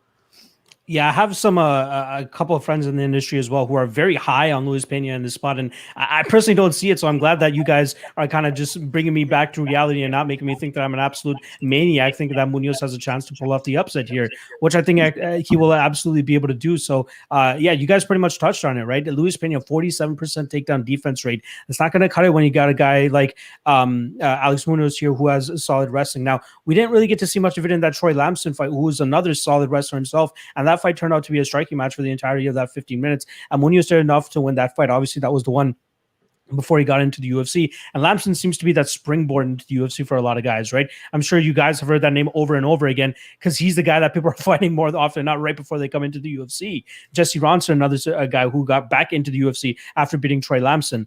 But the one thing that the one positive that we can take from the Alex Munoz and Nasrat Haqparast fight, which was his first fight in the UFC, talk about a tough UFC debut coming in against a guy like Nasrat, who's just streaking at the moment. His durability, man. He landed one solid takedown at the beginning of the fight. Nasrat gets back to his feet, and then he just pieced him up for like 13 minutes of that fight. And Munoz just kept chugging forward, you know, showed solid durability, solid heart. And I'd be surprised to see Luis Pena put on a better striking clinic than we saw Nasrat Haqparast put together, right? I don't think that Pena is that dangerous on the feet. Yeah, he has that length, he has that reach, he has that crazy knee up the middle, and like he seems dangerous. But I feel like it's almost fluff at this point in time, right? Like, shout out to my guy Sex God in the chat that was saying non-violent Bob Ross. And it's becoming clear that it's more non-violent than violent at this point in time, right? He's far from that crazy potential that we expected him to have coming off the Ultimate Fighter. Like, people are thinking this guy had championship material written all over him, and I was one of those guys too. I'm sure some of you guys would agree with that, but now it's just like that bubble is burst, and you got a guy in Alex Munoz here who should be able to land takedowns, who should be able to hold top pressure, hopefully not get into the scrambles and the weird jiu-jitsu game that Pena has off of his back. But I think it was Bleed who actually talked about that. It's almost an ineffective jiu-jitsu game. It looks fancy and all that shit, like with him being all gangly and lanky and shit, like having these weird situations, pulling rubber guard and all that type of stuff. But what success has it truly given him? So I do like Munoz here as a dog. I think he grinds this fight out over 15 minutes, but I still want to see way more improvements from that guy. He's 31 years old, right? So if he has to get it going, it's got to be now. I think this is closer to the final form that we'll ever see Alex Munoz in, but I think it's still enough to go out there and trump the Violent Bob Ross or non-violent Bob Ross. I think I'm going to run with that nickname from now on, especially if he loses this weekend. I'm going non-violent Bob Ross. But yeah, I'm picking Alex Munoz to win this fight via decision. Clint, you're going to make this a sweep. You got Munoz as well. How are you seeing this? Man, Munoz is a very popular underdog pick this week, and I pinpointed Violent Bob Ross as a guy that I wanted to fade, and I got there with Kama Worthy, and I felt really good. Oh, yeah. I felt really damn good about cashing that ticket. And then every time I go back and watch that fight, man, I feel a little worse. Each time I watch it, I feel just a little bit worse because the reality is Bob Ross was winning that fight and he slipped up once in the third round and got his neck caught. That was a very lucky cash, in my opinion, looking in hindsight. I thought I was a complete badass. I feel like I just got a lucky bounce. And now I'm looking at this thing and Bob Ross moving out to ATT. He's training with the big-time names over there. He's talked in interviews about how he's getting way more attention at ATT than he was at AKA. And I think that we are still potentially going to see Violent Bob Ross turn a corner at some point. He's still extremely young. He's still got all that raw talent, that frame that he could, if he just figures out how to put his whole game together, he could still be a beast. And I know, like you've said, we've heard it all before, so we have no reason to believe that it's going to be this time. But man, something feels different to me. His vibe coming into the weigh-ins, his vibe in the interviews, he's got a quiet confidence about him that I really am vibing right now. And I just feel like this might be it. I don't think Munoz is anything to write home about. He's kind of your classic wrestle boxer. And we all know that that's beatable in the UFC today. So unless he controls him on the ground for 15 minutes, and Bob Ross is a pretty solid wrestler himself, and he's proven that he can hang with wrestlers at the UFC level, I don't know if Munoz can necessarily do that. I've decided I'm not betting this one because I don't want to pay a minus 150 price tag on Bob Ross when technically this is probably a 50-50 fight, so I just don't see the value. But I think Luis Pena is actually going to come out and show that first step to his final form. I think, like you guys nailed it, I think this is the finished product of Munoz. I don't think we're going to see something new and different from Munoz in 2 years. I think we see a different Bob Ross in 2 years. And because of that possibility, I do think that in this fight he could make those off-screen improvements and adjustments and see him better this fight around. So I'm going to say Luis Pena wins, but I'm not putting my money on it. Yeah. Okay. All right. So you're on a little bit of an island there, but I can absolutely see your approach. Shout out to my guy DXJC56 saying Bob Ross going to be at MMA Lab by his next fight, and that's possibly how it's trending. It's him and John McDessie just jumping camps every now and then, but at least McDessie was able to get a win that last time around. So hopefully Luis Pena can replicate that, especially if you got money on it. All right, let's move on to the next fight here. We got Abdul Razak Alhassan going up to 185 after he had missed weight twice in a row, obviously losing those fights as well to Munir Lizez and Chaos Williams. How is he going to look at 185 going up against Jacob Malkoun? No idea why Jacob Malkoun decided to take this fight, especially after getting started the way he did against a guy that's very similar to Alhassan. Guru, how are you seeing this one? How do you think Alhassan, first and foremost, fits in at 185? And then obviously, how do you see this fight playing out? Yeah, I want to say, first of all, I mean, I'm seeing this Yakshi Murdov guy walking down right now. I mean, I know I'm kind of switching the topic right here, but, I know Clint is on Yakshi Murdov, but what do you guys think? You guys think Corey Anderson's about to get slept right here, or what do you guys think? Personally, I'm going Corey Anderson round 3 or round 4, overwhelming ground and pound TKO, just pace pressure. Clint, you want to do your quick spiel about Yakshi Murdov before this fight starts? Hell yeah, man. Muradov, people don't know how good of a wrestler this guy is. He's got a never-ending gas tank. He's a really strong wrestler. So even though he's going to be the smaller guy in there, he's not going to just roll over like Corey Anderson's last couple of opponents. And he's got heat in his hands, boys. We know Corey Anderson's got some chin issues. This is a 5-round fight. When this thing gets late and old man Corey starts slowing down a little bit, he can't control this young little piss and vinegar Spitfire. He's going to eat a couple of those punches, and he ain't going to like it. I love Yags in this spot. I didn't think I was going to get the opportunity to fade Corey Anderson at a chalk price ever again, and it happened. It happened with a legitimate fighter, folks. I'm taking my shot. I like Yags here, and this is my sniper shot. One and done on Bellator tonight. Bleed, give me a quick spiel, Muradov, Yagshi Muradov or Corey Anderson. Let's go. Yeah, I got Yagshi Muradov too. You know, I think you pretty much summed it up. You know, it's the chin of Corey Anderson. You're either saying he's going to be able to take it and move on and potentially win this fight, or he's going to eat that big shot at some point. And man, you know, at plus money, I'm kind of with Clint on this one. I think, you know, what does Yagshi Muradov do? Man, he knocks fools out. How does Corey Anderson lose? Man, he gets knocked out. So really, it's that simple for me, man. I just think at some point, Yags is going to test that chin, and I just don't know if it's going to hold up. I took the plus money shot. It's not a spot that I'm in love with as much as Clint, but I took the shot. I got the money on Yags. Let's hope he gets it done. All right, Guru, give me your quick 20-second spiel about Yagshi and Anderson. Then let's get back into the podcast here. Yeah, man. I mean, me personally, it's like I agree with them. I mean, if you're gonna make a bet, I think you got to bet on Yagshi Muradov. I was actually one of these guys. It's like I've always been on like I like Corey Anderson, so I'll pick him in a lot of fights. But it's like, man, after he got knocked out by Jan, I kind of it's like it just leaves that bad taste in your mouth. It's like how many times is it gonna happen where it's like, man, dude. So it's like.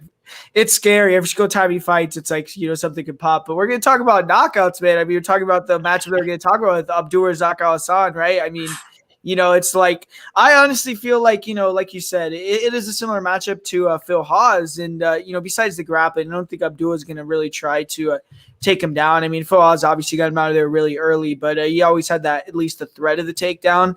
But, man, I mean, I watched this guy fight Jacob Malkoun a few of his fights. It seems like he's a decent boxer. He has like a couple pro boxing fights, but just allows himself to get backed up way too much. I don't feel like he's a great athlete. And, you know, I feel like if he just allows himself to get backed up again in exchanges with a guy like Abdulrazak Alhassan, I don't think it's going to go well for him, man. I don't. I mean, I honestly could see this fight ending in like a minute, again, under a minute. Like we saw his UFC debut end in like 30 seconds. I really could see it end in like 30, 45 seconds with Abdulrazak getting a knockout again. I mean, I do think Malkoun's a purple belt in jiu-jitsu. He's like, you know, I think Euro-Asia world champion, or I don't know. I think he has some sort of credentials there. But, you know, I don't necessarily see him being able to get Abdulrazak to the ground. I really think there's a big athleticism gap.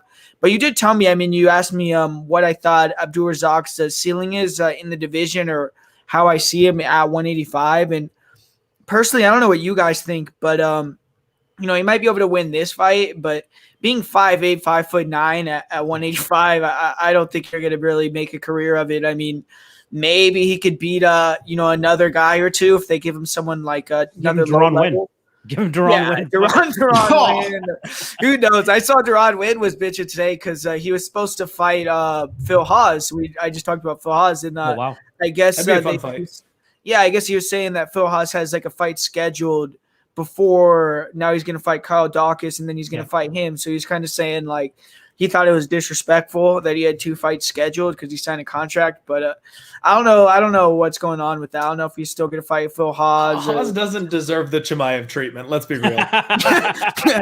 So who knows? But it's like Phil Haas apparently now is like the biggest prospect at 185. So we'll see. But yeah, I mean, in terms of this fight, I got Alhassan. I think he's going to be able to get it done pretty quick. But yeah, I mean, this is another one of these fights like we've been talking about, like at least like some of them where it's like it is there's some question marks with Abdulrazak Alhassan. Obviously, he's moving up. He's older.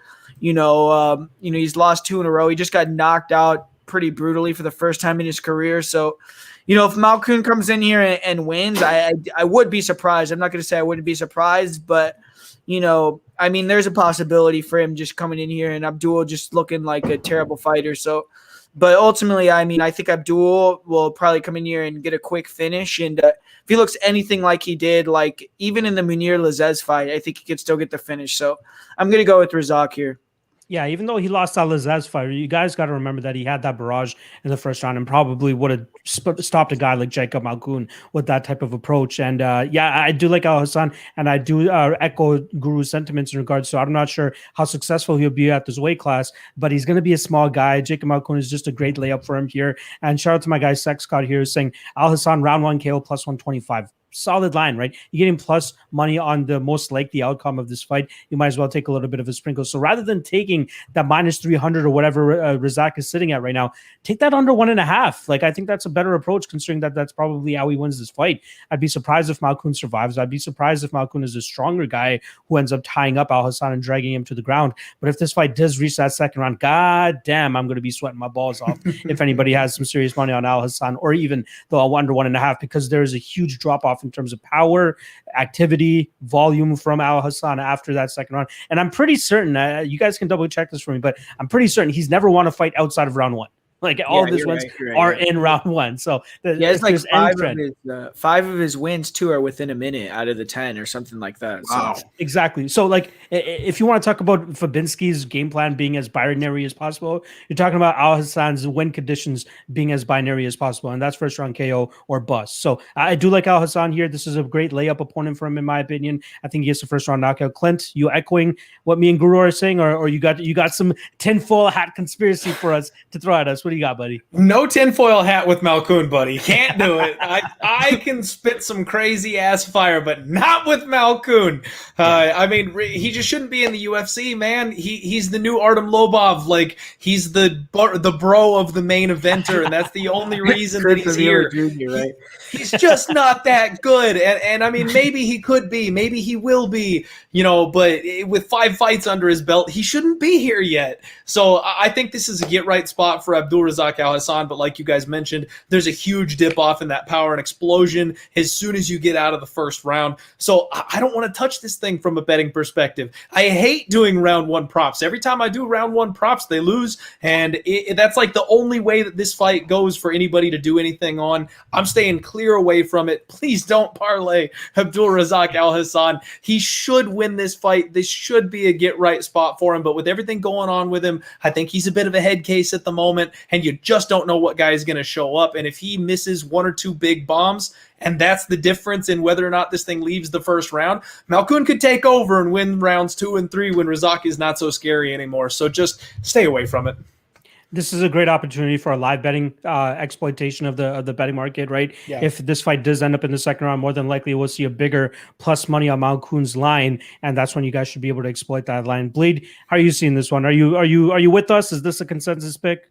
Oh, absolutely. Yeah, I got Razak Alhassan winning this one. I mean, I feel pretty similar to Guru. Like, what have we seen from Malkoun? This guy circles out away, backs up to the cage, and then he's stationary and there to be teed off on.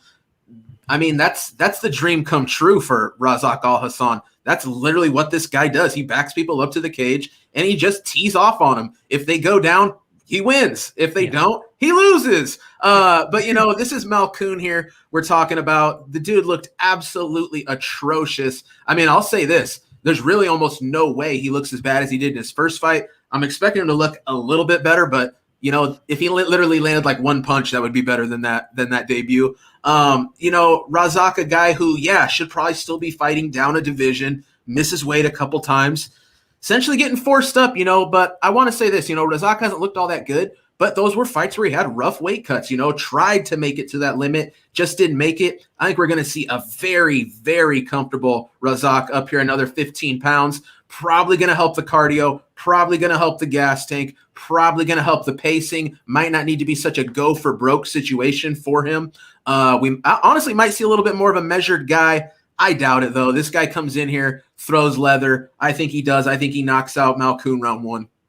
Yeah, I'm hoping this isn't a James Krause and fucking Derek Minner situation where we see Minner win a fucking fight by decision for like the first time in 30 fucking fights or whatever. I think Guru was the only guy to actually call it as well, too. So shout out to Guru for that call. I believe it was Derek Minner, and who the fuck did he fight that night? Do you recall off the top of your head? He fought Charles Rosa. Charles Rosa, exactly. And Cash is that. Good for you, Guru. All right, let's move on to the next fight here. We got heavyweights. We got Andre Arlovski coming in to fight Chase Sherman. And this is a fight that I'm intrigued by. I'm intrigued by this Chase Sherman 2.0 guy. You know what I mean? Ever since he got cut by the UFC when he got knocked out by that Gusto Sakai, he's had a couple fights on the regional scene, then comes back to the UFC. But the difference that we've been seeing in his calf kicking approach, and that's why I've been banging on this entire week, is that I think that's been really helping his game and getting his hands going, because he's able to debilitate and immobilize his opponents, and then he gets his hands going. That's how he's able to knock these guys out.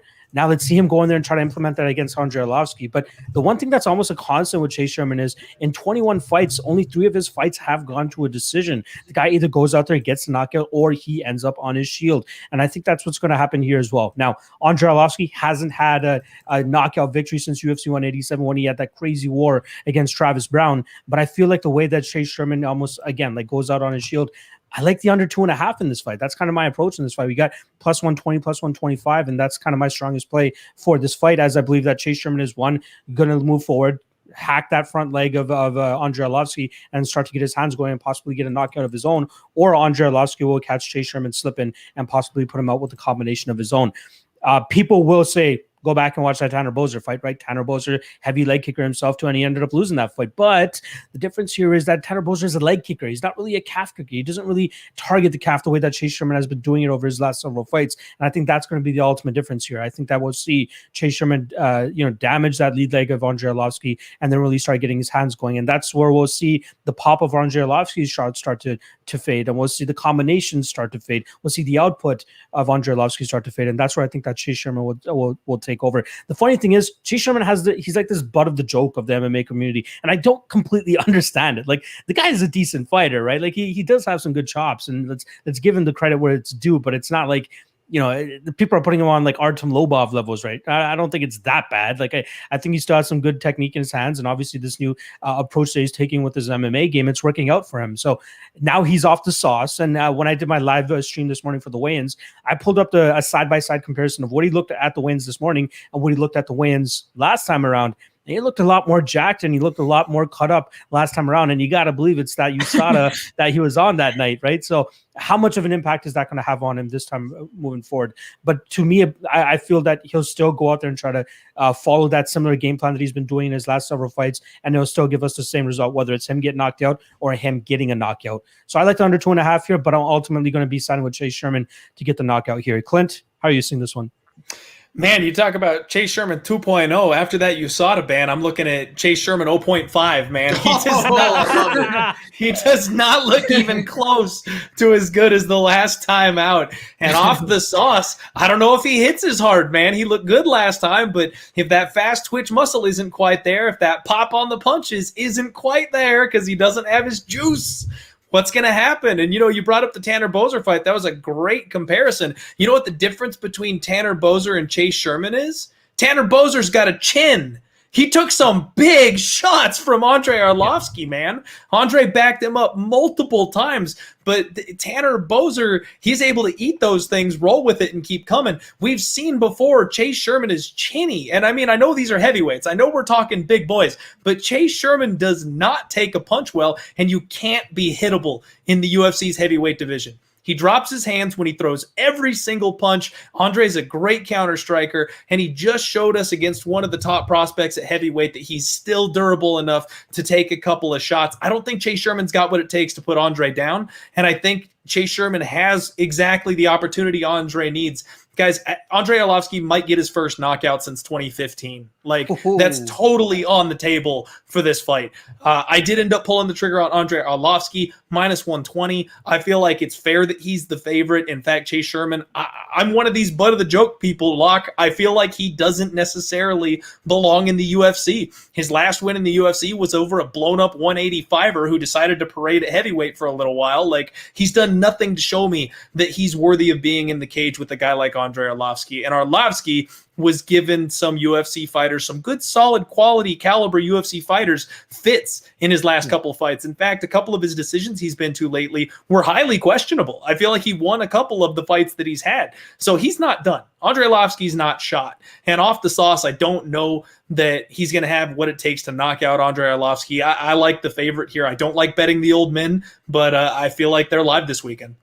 You showed some great patience with that line movement as well, considering that the line went from minus 185 for Andrei Arlovski when it first opened down to minus 115. I believe you pulled the trigger at minus 120, which is still a great line. So the public loves them some Chase Sherman, which is why the line moved as much as it did. Speaking of which, Yaxi Muradov almost got taken out in that second round there with some big ground and pound from Corey Anderson, but they are going into the third round here.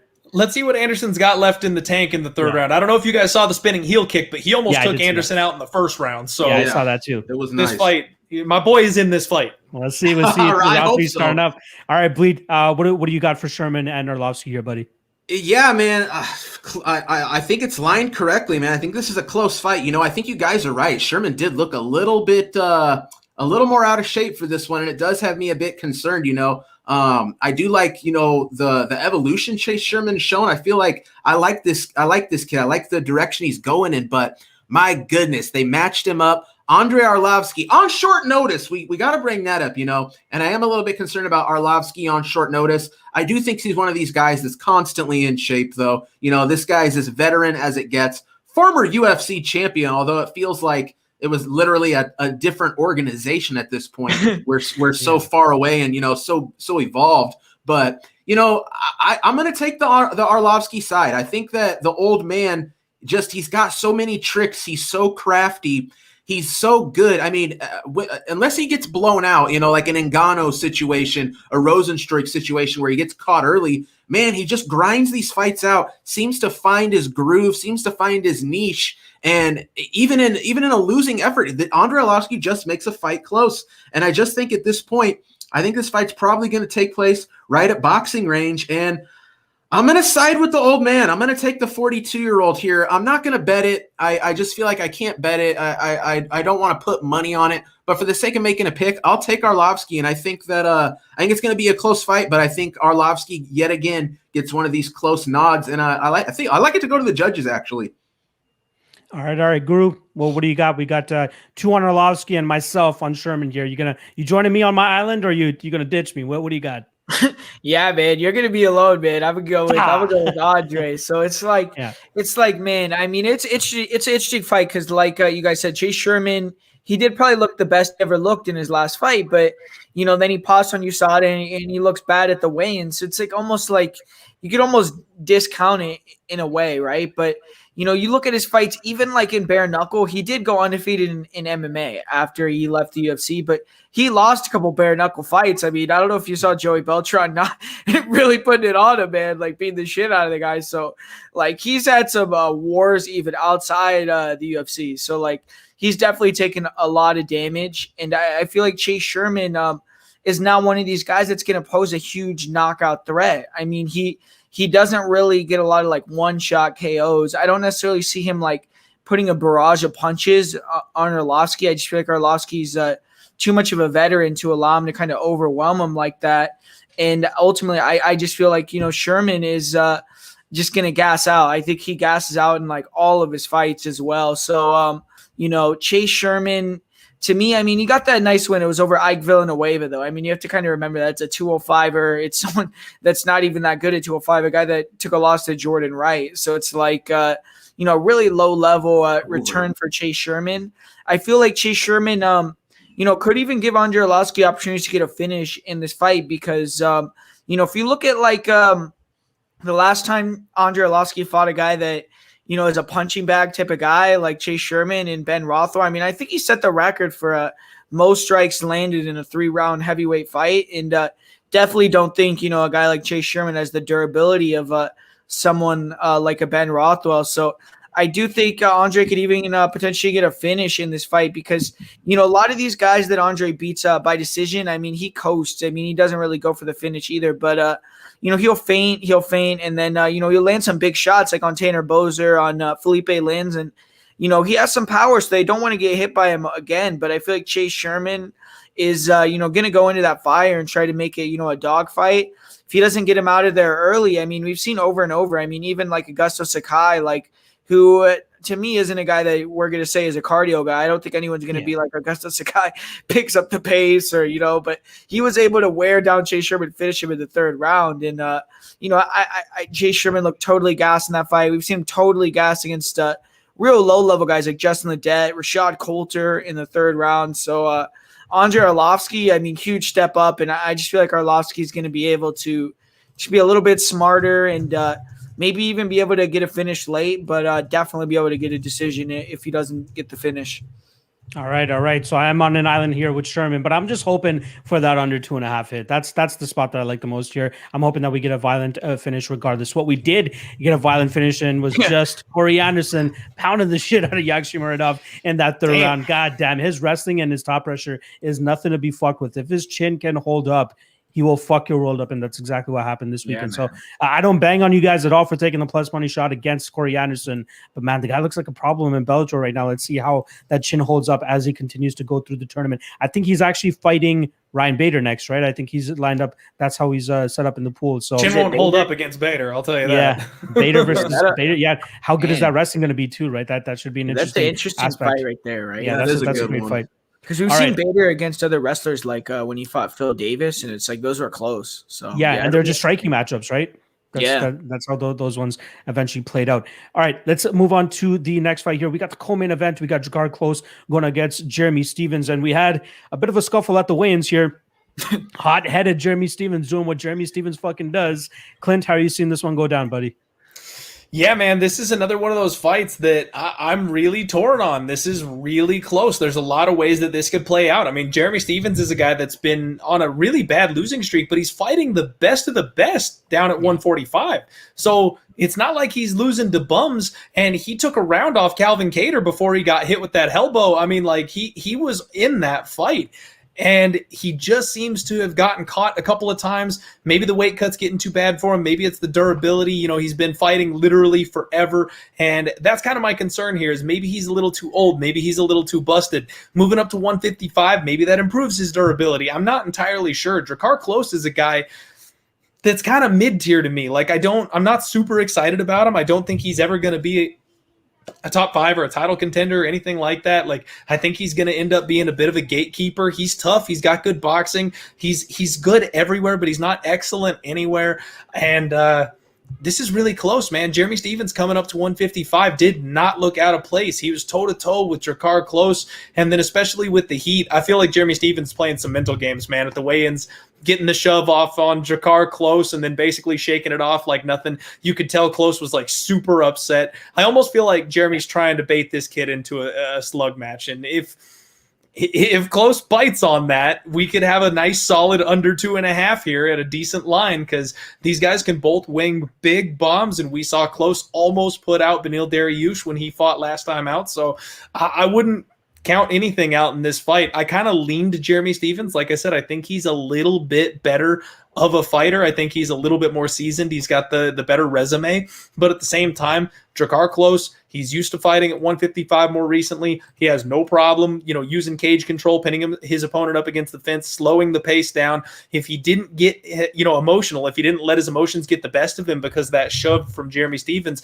if he stays tight, if he keeps it dialed in, I think he can fight a very technical fight against Jeremy Stephens, frustrate him, and drag this thing into the deep waters and probably win a decision. But if we get into a slug match here in the first round because these guys are pissed off at each other, you're flipping a coin. Like, who knows who's going to land first in that circumstance, and who knows whose chin is going to hold up first. Both these guys are coming off of really bad knockout losses. So, yikes. I'm going to say Jeremy Stephens. But again, I just couldn't bring myself to bet this fight because it's really close, and there's a lot of questions surrounding both guys.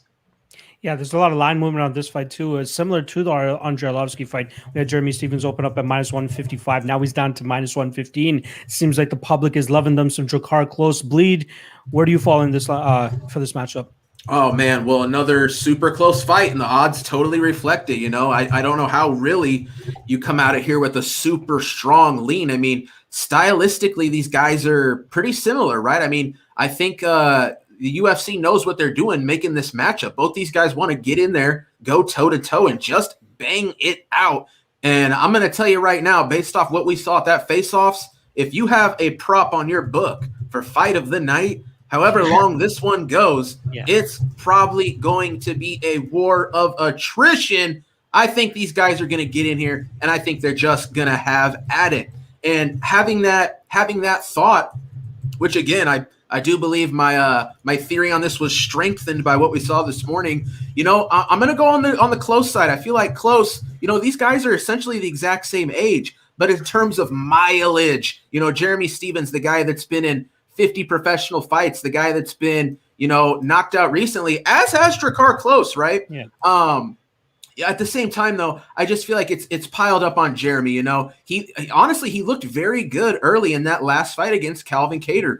Came out ultra aggressive, very fast, very hard. But you know what? Jeremy Stephens, I feel like, does have a tendency. He hits so hard, but also he loads up. He telegraphs what's coming. And I think Drakkar is going to be smooth enough. He's going to be able to slip some of these punches. He's going to be able to counter well.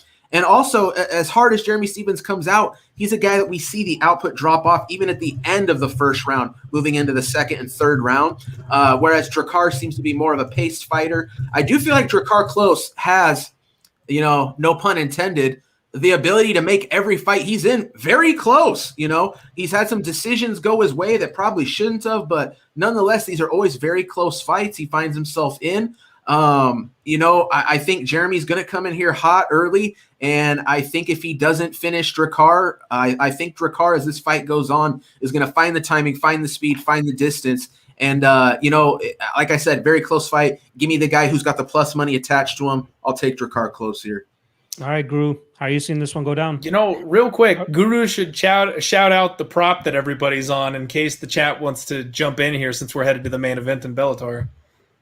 Oh, yeah. Just saying. I'll talk about it real quick.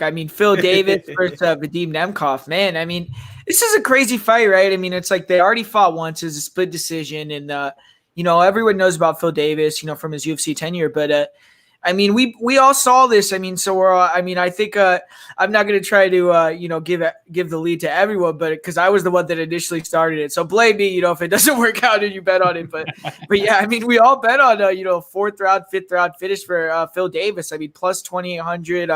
I think it's a little bit lower now. I don't remember the exact number lock of the night got it at, but then he's over plus 3,000 for the round 5 finish. And we saw Vadim Nemkov get tired before. We've seen him lose that third round against Carl Brexton. We've seen him almost get finished in the third round against Phil Davis.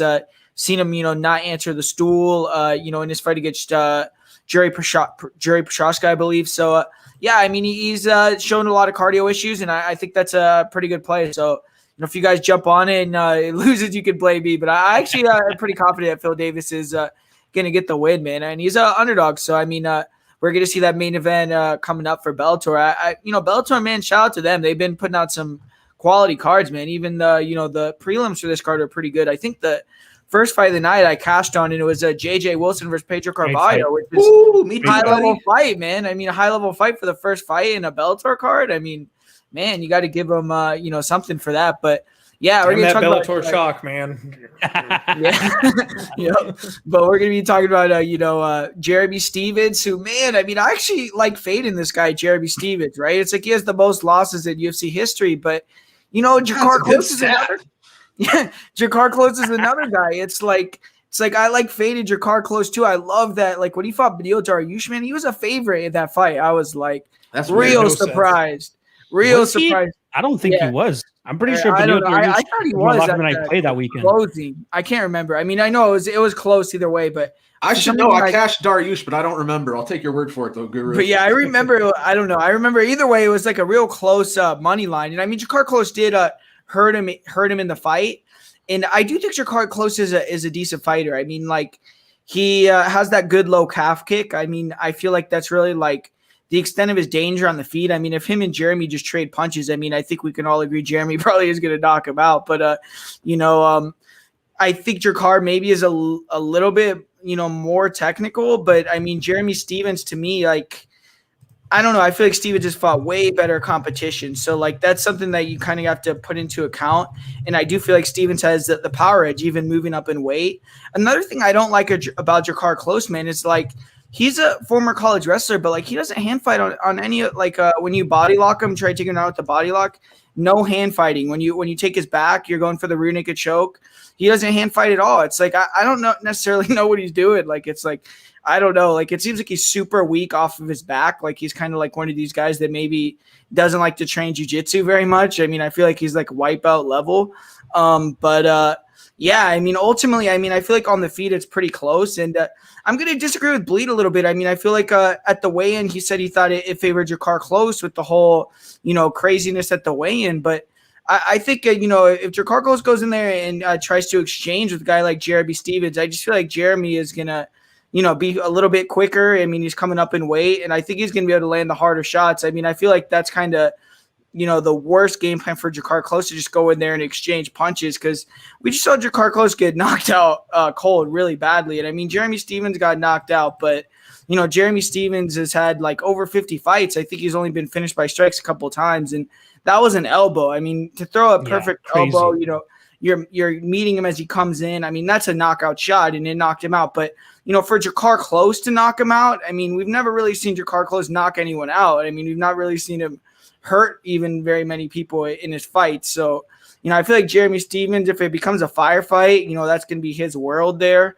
And I do feel like Jeremy Stevens should take him down. I mean, I think he's going to be able to take him down. Bobby Green took him down easily. I mean, I don't feel like Jakar Klose. I think he's a very overrated grappler, and I think he's very bad on his back. So if Jeremy Stevens has a good game plan, if he takes him down, I think he could finish him easily, like on top with ground and pound. But, but Jeremy Stevens is a guy that doesn't really have game plans, right? He comes out there and he just fights and goes crazy. So it's like Jakar Klose could knock him out too. I mean, I'm kind of, maybe making like kind of like a biased, side for Jeremy Stevens here. But, I do feel like, like I said, he has the most losses in UFC history. If he comes out here and, just fights real wild, maybe Jakar Klose will be able to win with his counters. But I think Jeremy's even the sharper striker. I think he's definitely fought the way better competition. I mean, we're looking at Jakar Klose. I mean, his wins in the UFC are against guys like Devin Powell, like very low-level guys. Like, it's like – so, I mean, I feel like Jeremy Stevens is going to be able to get in here and maybe get a highlight reel knockout. So,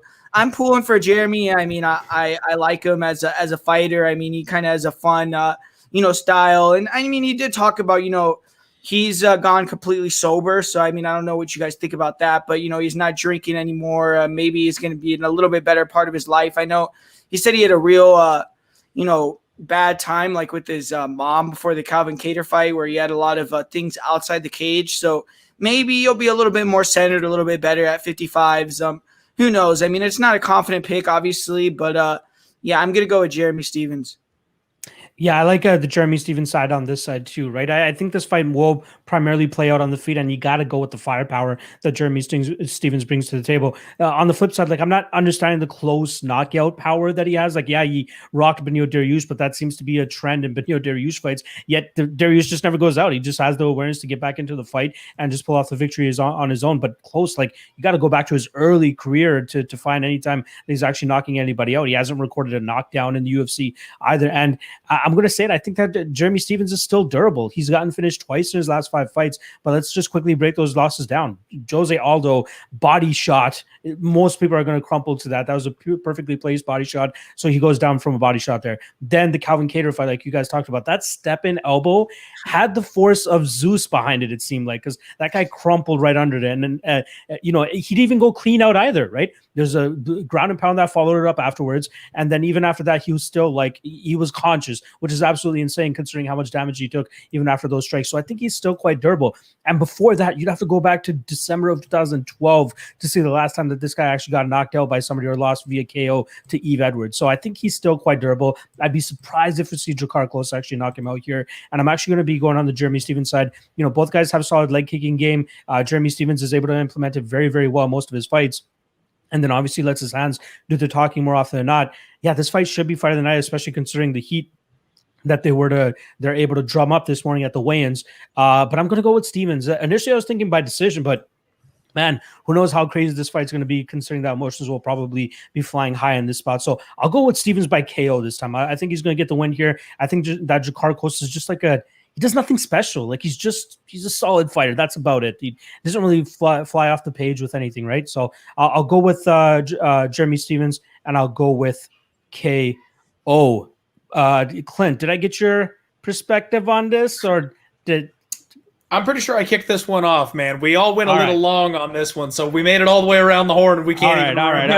That just pretty much brings us to the main event here. So hopefully we can wrap this up before Davis and Nemkov actually pops off. Are we going to chill and watch the main event together? I'm down to do it if you guys want to watch the bet. Like, I'm down. I'm down. All right, Bleed, if you're down, you can stick around afterwards as well. But let's get through this last breakdown before we actually get over to that fight. So we do have over 170 people watching the stream right now. So make sure you guys hit that like, hit that subscribe. That definitely helps out. I got a big show planned for you guys next week. I'm just finalizing the guests for that. Hopefully I can drop it before the end of the stream, but no promises yet. Regardless, we're getting into the main event here. Obviously, we got Robert Whittaker going up against Kelvin Gastelum. This fight was originally scheduled for February 2019 at UFC 234 when Robert Whittaker was the champ initially. He posed out the day of the fight. That's where we get that infamous Kelvin Gastelum walking around with the title saying that, champion didn't show up. That means I'm champion now. And then he gets absolutely pulverized by Israel Adesanya in his next fight. And a great fight, don't get me wrong. But obviously took a shit kicking in that fight. And things have not been going great for him compared to how they've been going for Kelvin Gastelum as of late. So I've set it up. Bleed, how are you feeling about this one? Kick it off for us. Well, let me just start with this, man. This is going to be an awesome fight, you guys. This is going to be a really, really good fight. I really like both guys. You know what I mean? Kelvin Gastelum, I've been waving the flag. I've headed the train, right? I've led this whole belief that Kelvin Gastelum is a guy who just should not be at middleweight. He's a guy that, should get the diet dialed in, learn how to cut weight properly, and be fighting at welterweight. But you know what? I'm going to leave that narrative behind us.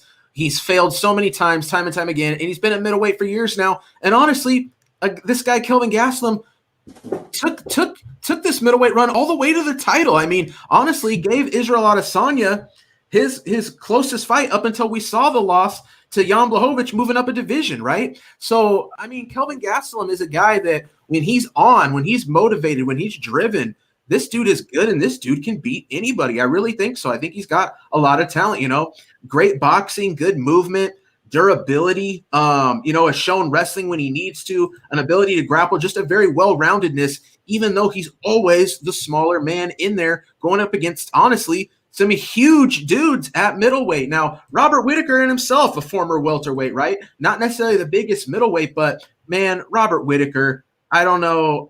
You just can't doubt this guy anymore, The bad loss to Israel Adesanya where, honestly, the guy basically got knocked out twice. You know what I mean? Gets absolutely rocked, ends up surviving the round just by, the sound of the bell, goes out there and just gets absolutely obliterated on a counter and, loses the strap, right? And I got to be honest, I was very, very concerned about Robert Whittaker. What is this guy going to look like when he comes back? But, we've heard from Whittaker on social media in the interviews and stuff where, he didn't really enjoy being the champion. It was almost a relief to get the belt off him. He didn't like the media, the press obligations, all that kind of stuff. And I got to be honest, man, in that last fight against Jared Cannonier, I was highly impressed. Jared Cannonier, a former heavyweight, a guy that honestly had been essentially ironclad up until that spot. I mean, Whittaker just puts it on the dude, breaks his arm early, just beats him up. I mean, don't get me wrong. I don't know if I've ever seen, a cage fight where a one-armed man won, especially with, essentially fighting with one arm for 2.5 rounds. So I guess not too surprising, in retrospect, finding out that Cannonier had the broken arm. Honestly, I think he still threw the broken arm at times. Props to him for that. But, I do feel like Whittaker right now is peaking. I think we're seeing some of the best Whittaker we've seen, since probably going back to the Yoel Romero wars, right? I like what I see out of Robert Whittaker. I don't know if we're still getting that best Kelvin anymore. I did like how he looked in his last fight. I felt like it was a return to form, but we do see these guys when they hit that pinnacle, that title shot, they go on to lose fights, and we saw Kevin lose fights where, he was the big favorite. I was a guy who bet Darren Till in that spot and watch Darren Till as an underdog essentially cruise. And I gotta bring it up. I'm sorry. Shame on that referee, or shame on the judge that scored that fight for Kelvin Gastelum. Absolute atrocity. Crazy. The right man still won the fight. But what I'm getting at is right now, I do think Robert Whittaker is just the better man, just the better fighter. I will say this, though. I think the line's a little bit wide. If you're willing to take that shot on Kelvin Gastelum, I do think that is the value side at this point. But all things said, all things taken into account, I'm going to pick Robert Whittaker to win. Guru, how you feeling about this main event scrap? Yeah, man, great fight. Like you said, we were supposed to get this fight in 2019. It was going to be for the title. So it's like, maybe it's a little bit off the fight, but it's still a main event. It's still a great fight. And man, I mean, looking at the line, like Bleed said, I'm not trying to like call him out or anything, but I know like the last time we talked about a Robert Whittaker fight when he had Jared Cannonier, he was picking Jared Cannonier on the odd show. He said he was pretty confident.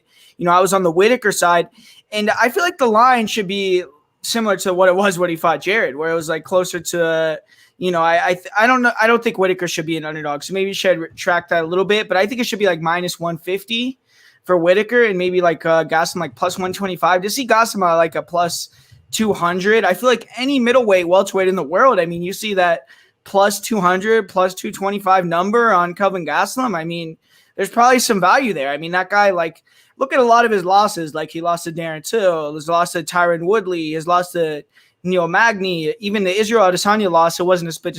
The other three were split decisions. The loss to Israel Adesanya was like, it came down to the last round. So it's like he's always in the fight. Like, it's like a real 50-50 fight. A lot of fights with Kelvin Gastelum. And I think Kelvin Gastelum, I mean, one of the things you could say about the guy is, maybe some other fights, like where he's fighting fights that don't matter, like not that don't matter, but fights that maybe are less high profile. He maybe has like a worse performance, but he shows up for the big fights, man. Like Kelvin Gastelum's a big time performer. He always comes to play in these big fights. I think he's going to come in here and give Kelvin, more than, he could ask for. I think it's going to be a great fight with him versus Robert Whittaker. But, Robert Whittaker, he went in there against Jared Cannonier. He did exactly what I thought he was going to do. He outclassed him. He looked awesome. He's only 29 years old, man. I mean, that's, I think, something that a lot of people kind of overlook because he's had all these wars. He's already been the champion. He already lost the belt. So it's like, he's already had a full career before he was, 30 years old. It's like a lot of these guys would wish to have the career that Robert Whittaker had already. So it's like he already has shown a lot. But, in this fight with Kelvin Gastelum, I mean, I feel like I said, the line is a little bit off. But Whittaker, I do think is the better striker. I mean, I don't think anyone could argue, like, technically who's the better striker. I think Kelvin has the better boxing. He's going to be trying to, counter the jabs and counter, like, the body shots that Whittaker throws with the 1-2. And if he lands that cross clean, I mean, he could knock him out, or he could knock him out with the hook. I mean, we've seen Whittaker get hurt. Even against Jared Cannonier, he got hurt. He got dropped in a lot of his previous fights. And, maybe his durability is a little bit in question. I mean, I feel like Kelvin maybe is the more durable fighter. But I feel like overall, I mean, I don't think Kelvin is going to be able to take him down like he took down Ian Heinisch in his last fight. So it's going to be a striking fight. And I do think, Robert Whittaker, he's gotten some takedowns in his last couple fights, but I don't think he's going to really take down Kelvin. I think he should try to maybe mix it up a little bit, but I feel like it's going to be more striking.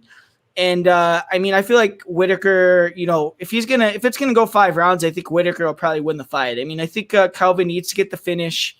But ultimately, I mean, I feel like Whittaker has that experience. He's only lost to Israel Adesanya at middleweight. I mean, his record at middleweight is pretty crazy, man. I mean, he's beaten some of the best in the world, some of the best of all time. He's one of the best middleweights. If I don't think you could say he's the best middleweight of all time, but he's definitely in the top 3, top 5. And I just feel like he's probably going to be able to, use his technique and outclass Gastelum from range and just win a decision. But man, I mean, I wouldn't be surprised if Gastelum dropped him at some point in this fight if he made it a real competitive. But I just feel like, it's short notice for Kelvin as well. I mean, we do have to talk about that. He was going to fight not Jared Kennedy. He was going to fight Paulo Costa. Whittaker coming into this fight. So, I feel like maybe the later rounds, Whittaker will be a little bit better. And I'm going to pick Whittaker to get the win. But, as a bet, honestly, I mean, I would say it's a dog or pass. I mean, you bet Kelvin at that plus odds or, you pass to me. I don't really see Whittaker having value at over 2-1. So that's just my opinion. But, yeah, man, excited to hear what you guys got to say. Yeah, I do like me some Bobby Knuckles here as well, but I do have to agree with both you, Bleed and Guru, in regards to the line being a little bit too wide. With that said, I think the last time I look at the KO line for Gastelum, which I think is his best path to victory here, is like plus 600, which I think holds some solid value, as I believe that's probably his best way to win this fight. I'd kind of be surprised if he goes out there and outpoints Whittaker over 5 rounds. I think Whittaker has a better winning or minute winning type of game plan where he just, stays on the outside a little bit and then crashes forward, lands a couple of his strikes, really takes his head off that center line well, so that he doesn't really get countered too badly. But we have seen him wobbled in the last couple of fights, right? Jared Cannonier wobbled him, Darren Till wobbled him, Kelvin Gastelum definitely still has some bombs in his hand. But the last time we saw Kelvin Gastelum actually put somebody out was Michael Bisping, and that was 2017. Not to mention Michael Bisping, fresh off that, getting his brain rattled and then eventually choked out by the greatest welterweight of all time, Mr. George St. Pierre. But that should just let you know that Gastelum, maybe his power is starting to dwindle, but that chin of Robert Whittaker is definitely shaky no matter what, and that's something that's always going to be a concern. So if you got 5 rounds, I was obviously scared with him against Paulo Costa going 5 rounds and hoping that he can evade getting knocked out. But now you got Kelvin Gastelum, a little bit more agile of a dude, a little bit quicker and more explosive of a guy that could close that distance and probably land on Robert. But I still believe that Whittaker is going to have the better game plan here. I think I agree with Guru. I don't think that we'll see Whittaker actually shoot for takedowns here. I think Gastelum is the better wrestler / grappler / jiu-jitsu guy. I mean, Whittaker has an 84% takedown defense rate, which is great. So I'd be surprised if we see Gastelum actually get him to the ground. But what's it is on the ground, I do favor Gastelum, man. That guy has great scramble ability. He always is more often than not a step ahead of his opponents outside of that Jack Hermanson fight where he just got absolutely manhandled. That the strength difference there, I believe, was a little bit too much for Gastelum. Hence why I succumbed to that heel hook. But don't let that heel hook, blind you from how good he actually is in the jiu-jitsu game. He's a solid scrapper and a solid guy on the mats. So ultimately, I will lean Whittaker, though. I agree that the line is a little bit too wide. Do I have Whittaker on a couple of lottery parlays? Yeah, you bet I do, because I think he wins this fight. I think he wins it at a solid clip as well, but I do agree that the line is a little bit too wide, and I do believe that the knockout threat of Gastelum is definitely up there. So I'm going Whittaker. Clint, bring us on home. Are we all on Gastelum here, or sorry, are we all on Whittaker? How are you feeling? We're opening the show with a consensus, and we're closing it with a consensus. I'm going to be on Whittaker, man. I do believe that you guys are absolutely correct that the line is way too wide here. I was one of those people last time out. I took my shot on Jared Cannonier, man. I thought the power was just going to be too much. I thought over the course of a championship 5-round type of fight, or I'm sorry, it was only 3 rounds, I think, now that I think back on it. I can't remember. Fuck it. So I thought he was going to be able to catch him. I thought that Cannonier was just going to need one good shot to put him down. Robert Whittaker gets wobbled in every single fight, man, but he's got that back class. He always manages to dig deep. Even when he gets hurt, he knows what to do to keep himself safe. He fires back. He doesn't shell up. He finds a way to keep going even when he's at a disadvantage, and that's that championship heart and that mentality. And he's so much bigger than Kelvin Gastelum. We've all talked to death about KG belonging down a weight class, but if he tries to grapple here with Whittaker, I don't see that ending well for him. I think the size and the strength of Whittaker is just going to be too much. And let's just talk about the mentality of Kelvin Gastelum for a second. He has not been the same guy since that Israel Adesanya fight. I don't think that man exists anymore. And the fact that in his last 2 fights, he's gone to his grappling instead of his strength, which is his striking, I think that's a bad sign. I don't think Kelvin Gastelum wants the war anymore. I don't think he wants to taste blood. I think he lost that bit of him, and you can't face Bobby Knuckles with that type of a mindset. So since I don't think that Kelvin can take down Whittaker for 15, 20 minutes, I don't think he can win the fight here. He's going to have to land that bomb. He's going to have to crack that chin. And I just don't know if he's the guy that can get in there and strike like he used to. He's got to prove it to me. Maybe he does it on Saturday, but I can't put my money on him, even though the line is too wide. It's a dog or pass situation.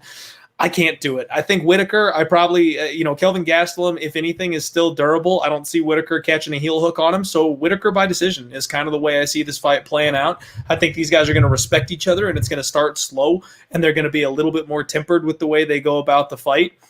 And then there'll be an opportunity for both these guys late when everyone gets a little bit sloppy. But I also have a feeling that, I think this one's going to end up being Whittaker by decision because Kelvin hangs in there, and they may even grind up on the cage a little bit. This fight may not be all that exciting, if I'm being honest.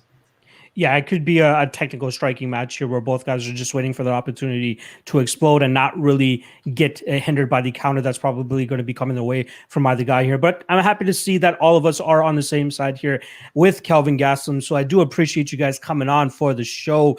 We will still sit around for a little bit and watch this main event. I believe we're in the second round now for Nemkov and Davis. Were any of you guys paying close enough attention to that first round to see who actually won that? I think you got to go Nemkov. Yep. Okay. Yeah. I mean, I think Nemkov did enough early, but I got to tell you, I feel like it shifted a little bit to Davis towards the end of that round. So I think it was pretty close, man. Davis had Nemkov a little bit out of sorts towards the end of that round. They both had moments. It looks like Nemkov's dealing with a cut on the side of the eye, and that's going to cause problems as this fight goes later. I'll be honest, guys. The bet on Davis here is super sharp. I couldn't bring myself to do it just as like a straight bet on him because I thought that, Vadim, he's so young and he's improving. I thought that he would get better, but the fact of the matter is Davis always fights close. I mean, his only losses in Bellator have been splits. So he's right up there, man. He's a high-level UFC caliber guy. He's a championship caliber guy. So this fight could very well go his way, especially over 25 minutes instead of 15. Yeah, I think that's the crucial part about this fight is the fact that it's 5 rounds compared to the last time where they only had 3. Clint, I just wanted to confirm one thing with you before I put up this graphic for the people. You are on Klose or Stevens in terms of a pick? I'm going Stevens. I'm going to say Stevens, but it's an extremely close fight. And by the way, you guys, I did get a text message from the FBI. Close puns whenever Drakkar Klose fights are illegal now. No one's allowed to use them anymore. So I barely snuck in. Perfect. All right, I got a nice little graphic up there showing everybody's picks for the prelim card. I will switch right on over to the main card in a little bit just so people can actually digest that. I'm pretty sure I got everybody's pick on point there, but I was hoping to add it to the stream just to, people always want some visuals. They always want to see and afterwards. So I definitely thought the color coding. Hell fucking yeah, dude. I love that black and gold, man. I love the black and gold. I meant our names. You can spot your guy if you're... Yep. Yeah, I'm trying to be synonymous with what guys are known for. You got the black and white, so I have to go with the white. With Guru, obviously with Bleed, obviously got to go with the red. Bleed got and then with Guru, red. He likes the gold as well, but I'm gold, so he can't do gold. I got to give him the orange, and that's close enough. Oh, Nemkov hurt him. Oh, it looks like Nemkov has him in a choke. See what I hate about this. I'm behind you guys. I'm at 115, 114, 113. Oh, jeez. Damn. Yeah, I got a while. Yeah, you're a touch ahead of me. Yeah, we got it on YouTube up here in Canada for free. No illegal streams. You bastards. You Canadians, you got it made. I'm telling you. I'm telling you, man. Hey, they don't give a fuck about broadcasting it up here for some reason, so we get the better part of the deal, right? Bellator on YouTube, free healthcare, in that order too. Yeah, that's what I'm talking about, man. Shout out to the 160-ish people that we do have in the live chat. Make sure you guys hit that like and subscribe. We appreciate the support and love.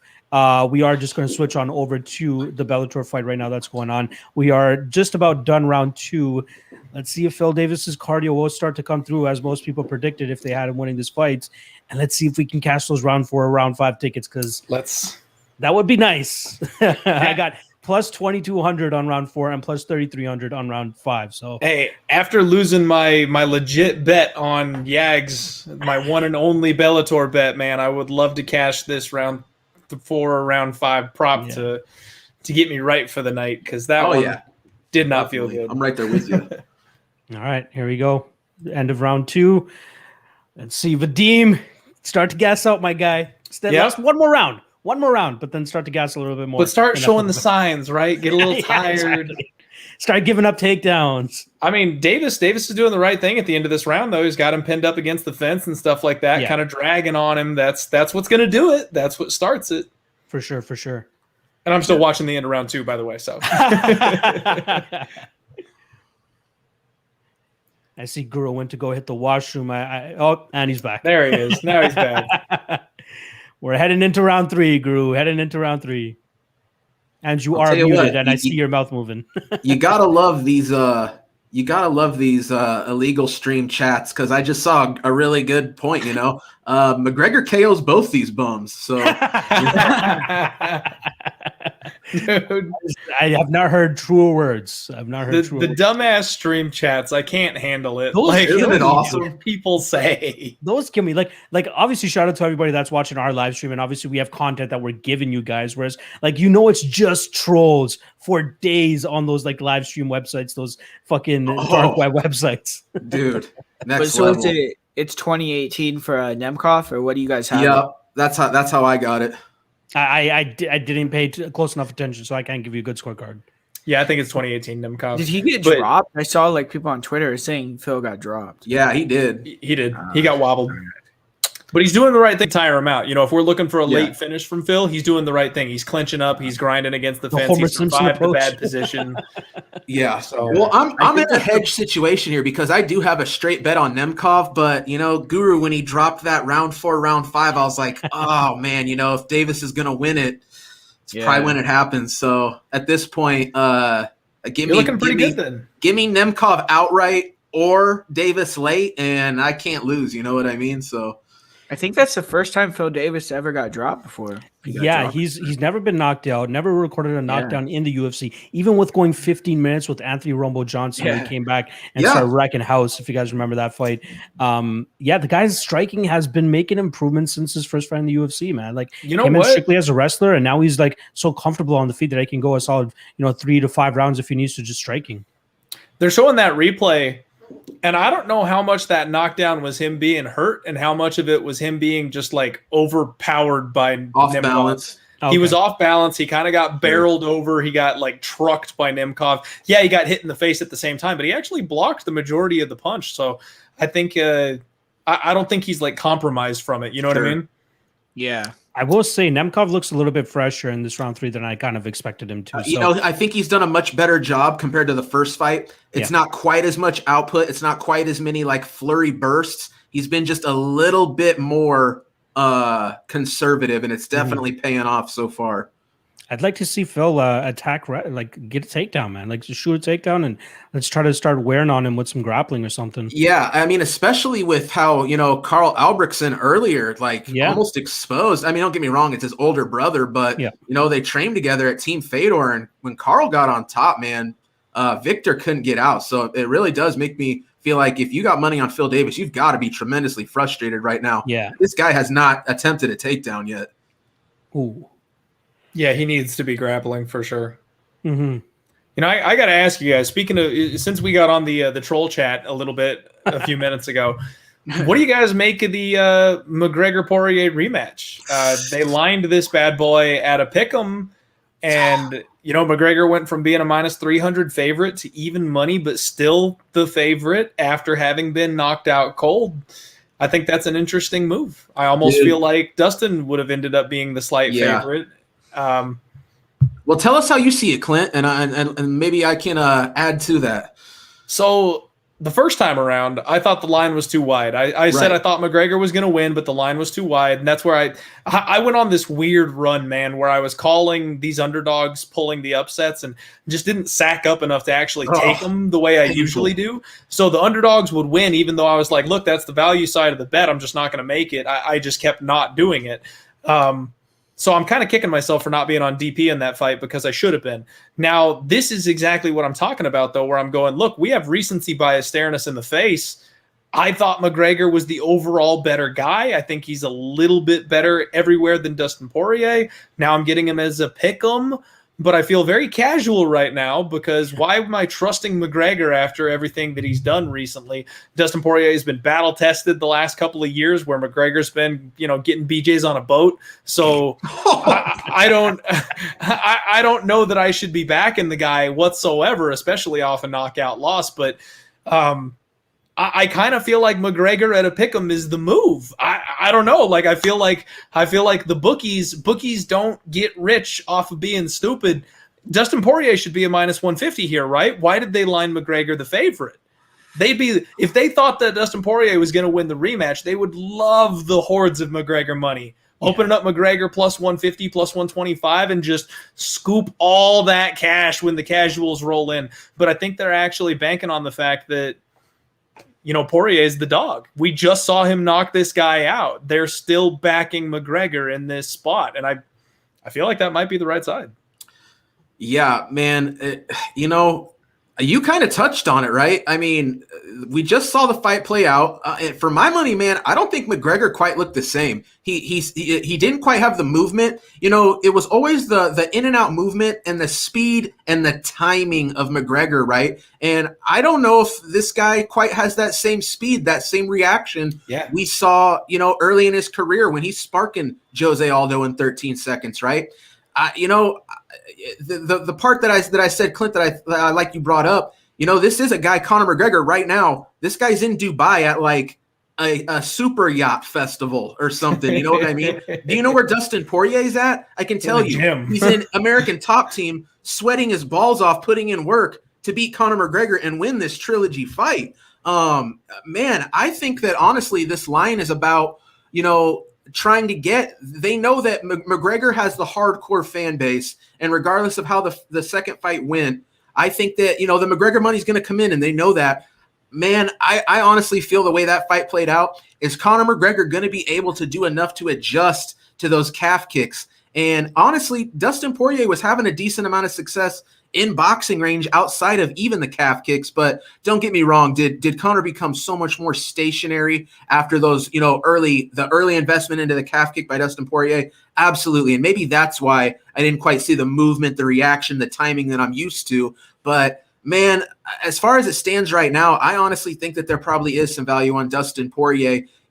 When they fought the first time, it was so long ago. They've both evolved so much. Conor McGregor kind of explodes onto the scene, shows us that he's one of the best in the world. Whereas Dustin Poirier had to grind, had to grow, had to fight, dig through the trenches. And I think at this point, skill for skill, essentially these guys are kind of neck and neck. And that's kind of where we sit as far as the odds go.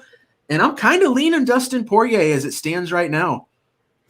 I feel you, man. I can absolutely see that. And I don't know. Maybe part of me is buying in a little bit too much with the fact that McGregor, again, believing fighters' excuses for their performances is a very slippery slope. But he was talking about how he was getting ready for the Manny Pacquiao boxing fight, and he legitimately wanted to come in and box Dustin Poirier to get ready for his next fight. That I'm like, if that's where the dude's mindset is at, like, you're never going to be there. You're never going to win that fight if you're literally looking past the guy that you're supposed to be locked in the cage with. So there's something to be said to me for a incredibly focused and rematch McGregor with the right mindset, knowing it's all on the line, knowing he has to win this one. He's done well in that circumstance before. He wins those rematches. He makes those adjustments. But I also got to wonder if he's just shot at this point. He's lived a hard life. He's done all the drugs.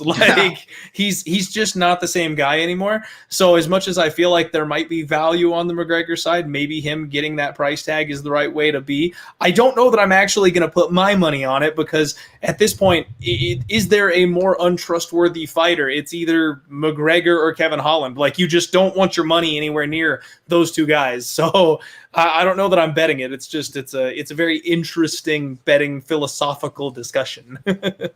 Yeah, I'm glad you brought it up. It's going to be a great fight regardless, right? Yeah, I'm looking forward to it a lot myself, but it's just, I don't know if I'm going to have my money anywhere near it, right? If you get that fully focused Conor, who knows what kind of performance that he's going to put together. But then Dustin Poirier, he's tasted that victory. Like, he's tasted, he knows how it goes, right? So, yeah, I don't know. It's such a tough fight. I doubt I'm going to have any action on that fight unless there's some serious line movement on one side or the other. I'll probably just keep my nose out of it, to be honest. You know what I might do, though, is I might actually just go back to the well. The bet that I made that night was the over 1.5. And it cashed by 2 seconds. 2 seconds. And you want to go back to the well for that? And I might go back to the well for it, because I feel like if Conor McGregor makes the right adjustments and the leg attacks aren't working as effectively as they did the first fight, then that means the fight is probably a little bit more technical. It lasts a little bit longer. I probably cashed that same over a little easier, and the line might even be better because everyone saw how he got flatlined the last time. They're expecting a quicker finish. And at 155, I don't think Conor McGregor has that first round KO power anymore. And even if he does, Dustin Poirier is not the guy to go down to that first round KO power. He took everything Gaethje had, for God's sake. Dustin Poirier is not going anywhere. So it's a matter of how long can Conor McGregor last against Dustin Poirier. Well, if he makes the right adjustments, maybe he gets to the third round. You know what I mean? I think that might be the way I go, is just looking at the total again. shout out to Victor Nemkov or Vadim Nemkov, who looks fucking great right now. He's fighting a good fight, man. Yeah, solid takedown defense. Mhm. I'm kind of surprised we're not seeing Phil try to attack it a little bit more, but that could also be a little bit of a testament to Vadim feeling strong in these clinch positions. Now we finally see Davis clinching up with him up against the cage. Shout out to Davis's coaches not screaming at the guy for takedowns. Like, Yeah. what do you? Come on. Takedown would be nice, is all I'm saying. Yeah, and now it's like they're both so absolutely drenched in sweat. You know, it's Yeah. got to be so hard to get like a body lock on the dude and even attempt to take him down without slipping around. Yeah. But man, honestly, it almost looks like Nemkov's got the better gas tank right now. It's looking like it, man. But I will say, closer to the end of this round, Phil Davis has landed some good shots on the feet. Mm-hmm. I don't think it's enough to sway the round, but he's landing some good shots. I was looking at Vadim here in this fight when I first looked at it and broke it down, that kind of thing. But I didn't want to pull the trigger because of how close the last fight was. That gas tank, the off-screen improvements, again, like this is what I was talking about when we had that discussion. Vadim is leveled up in between fights. That gas tank is not an issue anymore. He knows how to manage himself, and we're seeing that happen right in front of us. I thought that might be the case, but I didn't have proof of it, so exactly couldn't make the bet. Yeah, well, one thing I think that we may have kind of overlooked in a sense when breaking down this fight is also that Vadim's training out there to go for 15 minutes in that first fight, right? He's training now to go out there for 25 minutes, so he's probably pacing himself a little bit better. I will say, though, going back to the corners in this fifth round, it looks like Vadim is starting to wear it a little bit. Oh, yeah. I mean, they're both just trading lead hands right now. It's like jousting. Yeah. If we don't get a takedown immediately from Phil Davis within like 30 or 45 seconds, I'm tearing out my tickets. Just saying. How many takedowns has Phil even attempted, man? I don't even think one. I would officially say 0 for 0. Like he's body locked a couple times, but he's never once got on his hips. No, like, he's always tried to drag him to the floor. Down, man. Come on, man. Whereas Vadim's at least shot like 2 or 3 legit takedown attempts at this point. So he almost landed one at the ending of that third round. He didn't complete it. But yeah. Fuck. It's baffling. It's baffling that he's not even following his own best path to victory. Like dude. You get boxed up for 15 minutes, wouldn't you be like, maybe I should try my wrestling? Like just try it, man. Just give it a shot. Maybe you know what, Clint? That's the perfect foray. I think it's time to announce. You know what? I'm for hire. If your camp wants to bring me in, I can write you up a game plan. I'll watch the tape. We'll get it all figured out. Hit the DMs, baby. I'm open. Phil Davis. Let's get on this, man. We can win. Del Fiero, get your shit together. I'm not even going to take a cut of your purse. Just pay me like $500. I'll write you up a game plan. That's what I'm saying, man. Clint, for the inspiration, you get 10%. You know what I mean? So. Don't kill me. Y'all are crazy. No, I think it's the last fight too against Lyoto, man. He didn't wrestle either in that fight. Yeah. And that's just asinine. That's just absurd. Oh, wow. I mean, wrestling's like Big John actually gave round 4 to Davis. Okay. Bro, Big John has some crazy scorecards. I was going to say, let's talk about I agree. The UFC has Chris Lee and Bellator has Big John. Like I remember it was great when Gracie fought Jackson, right? I mean, that was a close fight either way. Oh, yes. Let's not talk about that. Let's not talk about that fight. In my mind yes.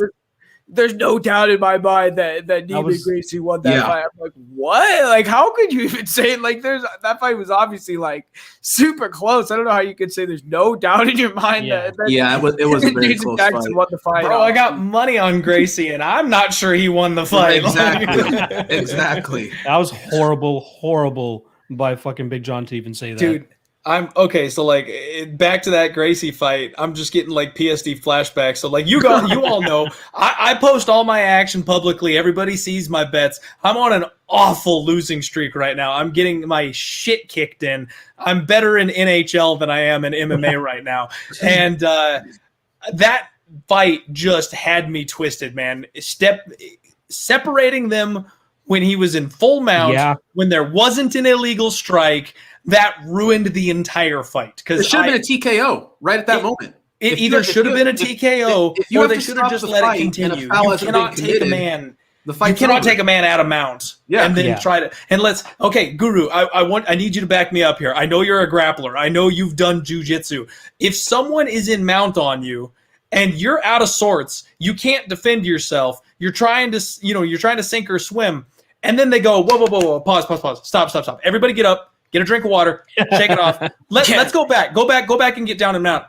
The first thing you do is plant your feet the right way. The first thing you do is set yourself up in a good, solid defensive position. So everyone's like, bro, he bucked him off as soon as they gave him back the mount. It didn't matter that they split. No, the only reason he bucked him off is because he had a minute to reset and to not be flustered and to fix his defensive grappling. Like, that's the only reason that happened. Am I wrong? Am I taking crazy pills? I totally agree. I mean, I thought that was a terrible, he could have stopped. I don't know why he stopped the fight either way. Like Bleed said, it's like, if you're going to stop the fight for that, I mean, you should. I mean, the ref told him he's explained. Listen, first off, they're all having a discussion in the middle of the fight. Gracie literally, almost at gentlemanly, sportsmanly, almost stops fighting after taking his back because Jason's saying something on bottom, explaining to the ref, something's wrong with my eye. The ref's down on a knee explaining to Jason, okay, well, if I stop the fight, you lose. That's a TKO. And then it's like they negotiated, and eventually the referee was like, okay, you know what? We will stop it. We'll have the doctor look. And I don't know if you guys saw after the fight on social media, that dude's eyelid, I mean, his inner it was eyelid, so disgusting. Inside, was split, cut up. And even he said in the post-fight interview, he's like, listen, in that first round, I didn't know if I was calling a timeout. I don't know if I was quitting. I don't know. And it's so crazy for a guy to get his hand raised at the end of the fight who in the first round admits, I might have actually TKO'd myself there by stopping the fight, but hey, I'll take the win. Thanks, everybody. I'll take the win bonus. Let's get out of here. So yeah, that was awful. Yeah. And I mean, but man, fight. I will say though about Neiman though, man, it's frustrating. You have full back mount on a guy, he can't even see. How can you not finish the fight, man? Both hands under his chin, bro. What are you doing? And then and then he gets out grappled by Jason Jackson. It's like the third round he's getting taken down and out grappled by Jason Jackson. It's like, what is going on? It's kind of crazy. It's like he has no sweep off his back. So complacent, just he had no submissions off his back either. It's like he just let Jason Jackson just ride out the third round and just I don't know. I mean, that fight was real weird, but it's like. Yep. And you know what though, you boys? Here's what I think we take away: you can't bet Jason Jackson. You can't bet Neiman Gracie. We move on, right? I mean, both dudes are just so unreliable. It's ridiculous. I'm gonna swear off betting Bellator in general, guys. I just can't. I can't seem to do it because I'm a dog hunter. I look for the value side, and chalk just rules in Bellator. So I just got to stop trying. Is there any underdog that won today? The chalk lock parlay, or just move on. I think honestly, I can't think of a dog that won tonight. I think Homasi had the fight won and then gave it away. He would have been the only dog, I think. Albrechtsen. There you go. Yep. Man, my nasty Russian, that spinning heel kick he threw in the first round, he had him on wobbly, stanky legs there. I know, man. The first, I thought it was coming. Yeah. Ratchik Bazinian as well. He won as a dog. Oh, yeah. There you go. That's true. I was going to say, there's one. Every single Bellator event, there's one dog. So good luck finding them. All right, rip up those round 4 and round 5 tickets, fellas. Davis didn't bother with that fucking wrestling game or anything, but he took him down and Nemkov, man. He took him down and stood up off top. I'm like, what are you doing, man? Vadim looked great. His cardio looked good. That was one of my main points as to why I made Phil Davis my dog of the night play for this card. Falls flat. We still end up profiting on the night, so I'm happy about that. But maybe we get a shitty judge's decision. Yeah, Julia Budd got it. What do you guys score it? I'd say at worst 4-1. Yeah, at worst. I didn't even watch it the first round and a couple rounds that hard enough to know, but I think 50-45 probably. Yeah, I think they probably will go 49-46 Nemkov, but we could be in for something wacky. But I think it was pretty clear Nemkov won 4 rounds, if not 5. Yeah, at the ending of that round 4, it seemed like Phil Davis was landing some good shots. And it does feel like in a fight where it is close, the judges almost feel bad. They're like, yeah, I'm not even sure if this guy won a round, but you know what? Throw him that one round to send him home feeling all right. You know what I mean? I bet they do. I bet they do go 49-46. I bet we get 2 judges 49-46, 1 50-45. Well, guys, I'm going to bounce. The wife is calling. I got to get my daughter to bed, and we got a big UFC day tomorrow. All right. Sounds good, dude. All right, appreciate you guys for stopping by. having Let's do a quick sign off here. Clint, you guys obviously know where to find him at Die Hard MMA Pod. Anything else you want to plug? Clint, I know you're doing your stuff over there at Pub Sports. Anything else you want to plug? Yeah, I'm over at Pub Sports Radio these days. They're absolutely fantastic. We've got live betting shows during Bellator, UFC. They do horse racing live betting shows, which are insane, and people are making thousands of dollars on a nightly basis. I'm not even shitting you off of like a $5 ticket. They're nuts what they do with the horse betting. I'm a degenerate and I simply tail them. At this point, if you want to follow me at Die Hard MMA Pod, I am full fade material. If you bet the opposite of what I tell you to bet, you're just going to be sleeping on a pile of money. So make sure you come listen to the podcast, get all the information, and then throw it out the window, but smash the like button while you're at it. Appreciate it, Clint. I appreciate you stopping by, buddy, man. We'll definitely have you on another future episode. Good luck on your bets this weekend. And hopefully you can change the tide and start getting back on track because we know you can do it. Just fucking get back to work. All right, buddy? This game is about waves, man. It'll come back around. I'm not worried about it. Thank you, guys. This was an absolute blast. I love chopping it up with you guys. Like Guru said at the beginning, it's been too long since we've hung out, and it's felt weird. So this was an absolute blast. It was fun. Thank you so much for the invite. It always feels like home when we get together. Bleed, anything you want to say on the way out here? Yeah, man, check me out, Bleed right here on YouTube. You can check me out, Twitter, Instagram, all that stuff. I have a Patreon too if you guys want to support me that way. That's always cool. But other than that, man, no. I've been spitting some hot fire lately, cashing some tickets, looking to stay hot. So you want to come check out the content, all that stuff, you will find me right here on YouTube. And I'm always on Twitter and Instagram and stuff like that too. So big thank you to you, Locke, bringing us out here, man. Totally appreciate coming on. And there we go yet again. My boy Nemkov gets the nod. Hey, that's a good night for me. So like I said, man, appreciate you guys. Guru, good talking to you. Of course, Clint from Die Hard MMA. Good stuff. Love hanging out, and can't wait to do it again. Guru, what you got on the flip side here?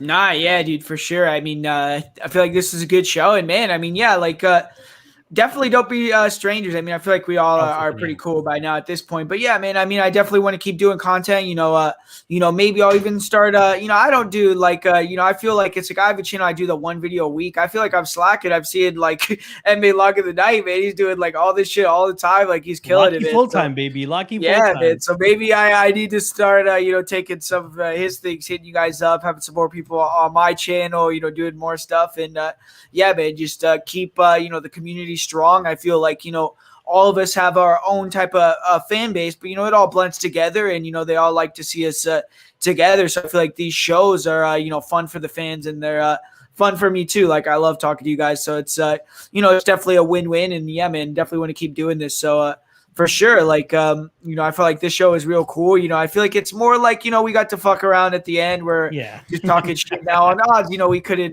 necessarily do this type of thing. So talking to the chat, everything else. So, it's a little bit, I guess, less, filtered, but it's still, the same people are still doing the same thing and it's still going to be, the same good content. So yeah, man, hopefully you invite me back and, hopefully, sure, like I said, like, maybe I'll start having more of you guys on my channel and, maybe we'll start doing, some different stuff. So yeah, man, it's ultimate possibility. So everyone's got to subscribe to, Just Bleed MMA, to Die Hard, to Lock of the Night, to me. And yeah, man, we're going to be kicking, the content out there, doing the thing, and you should be good for sure. So yeah, I had a good time for sure tonight. Odds is not around anymore, but it's fine. We got Pub Sports Radio doing their thing, but we all got our own channels and we're doing our own thing as well. So you guys know where to find us. Appreciate all three of you coming on. Trust me, I really, really do appreciate it. Maybe we'll get this exact same band together down a couple weeks down the road. We're like the Avengers. We just hang out once a year. Let's get it. Let's get it. Obviously, you guys can find me at MMALOT on all social media platforms. And then obviously this is my channel that you guys are finding me on. Make sure you guys like, subscribe, do all that type of shit. And next week, I'm trying to lock it down. I believe I got the confirmation message right now. Let me just give me 1 second. Breaking news. Breaking news alert. No, well, I don't have it confirmed. God damn it. Actually, I will say this. So for sure, next week, I have Cody Safdie locked down. It's going to be me, Cody. We're going to have best fight picks, Mr. Dan Levy on. And then I was trying to lock down Shaq as well, his co-host from Half the Battle, but it seems like he's got a flake on me. So I'm going to fill that last spot with some quality content for you guys, some quality analysts and quality predictor. So make sure you guys check it out. Again, 9 p.m. Eastern next Friday, breaking down the big UFC 261 card that we got coming up, 3 title fights. Can't wait to do that. Again, Clint, Bleed, Guru, appreciate you guys all dropping by. Hope everybody enjoyed the episode and good luck on your bets tomorrow. I'll see you guys 1 p.m. Eastern tomorrow. We're doing a Fight Day live chat. I'll see you 1 p.m. Eastern to 2 p.m. Eastern. Other than that, good luck on your bets and good night.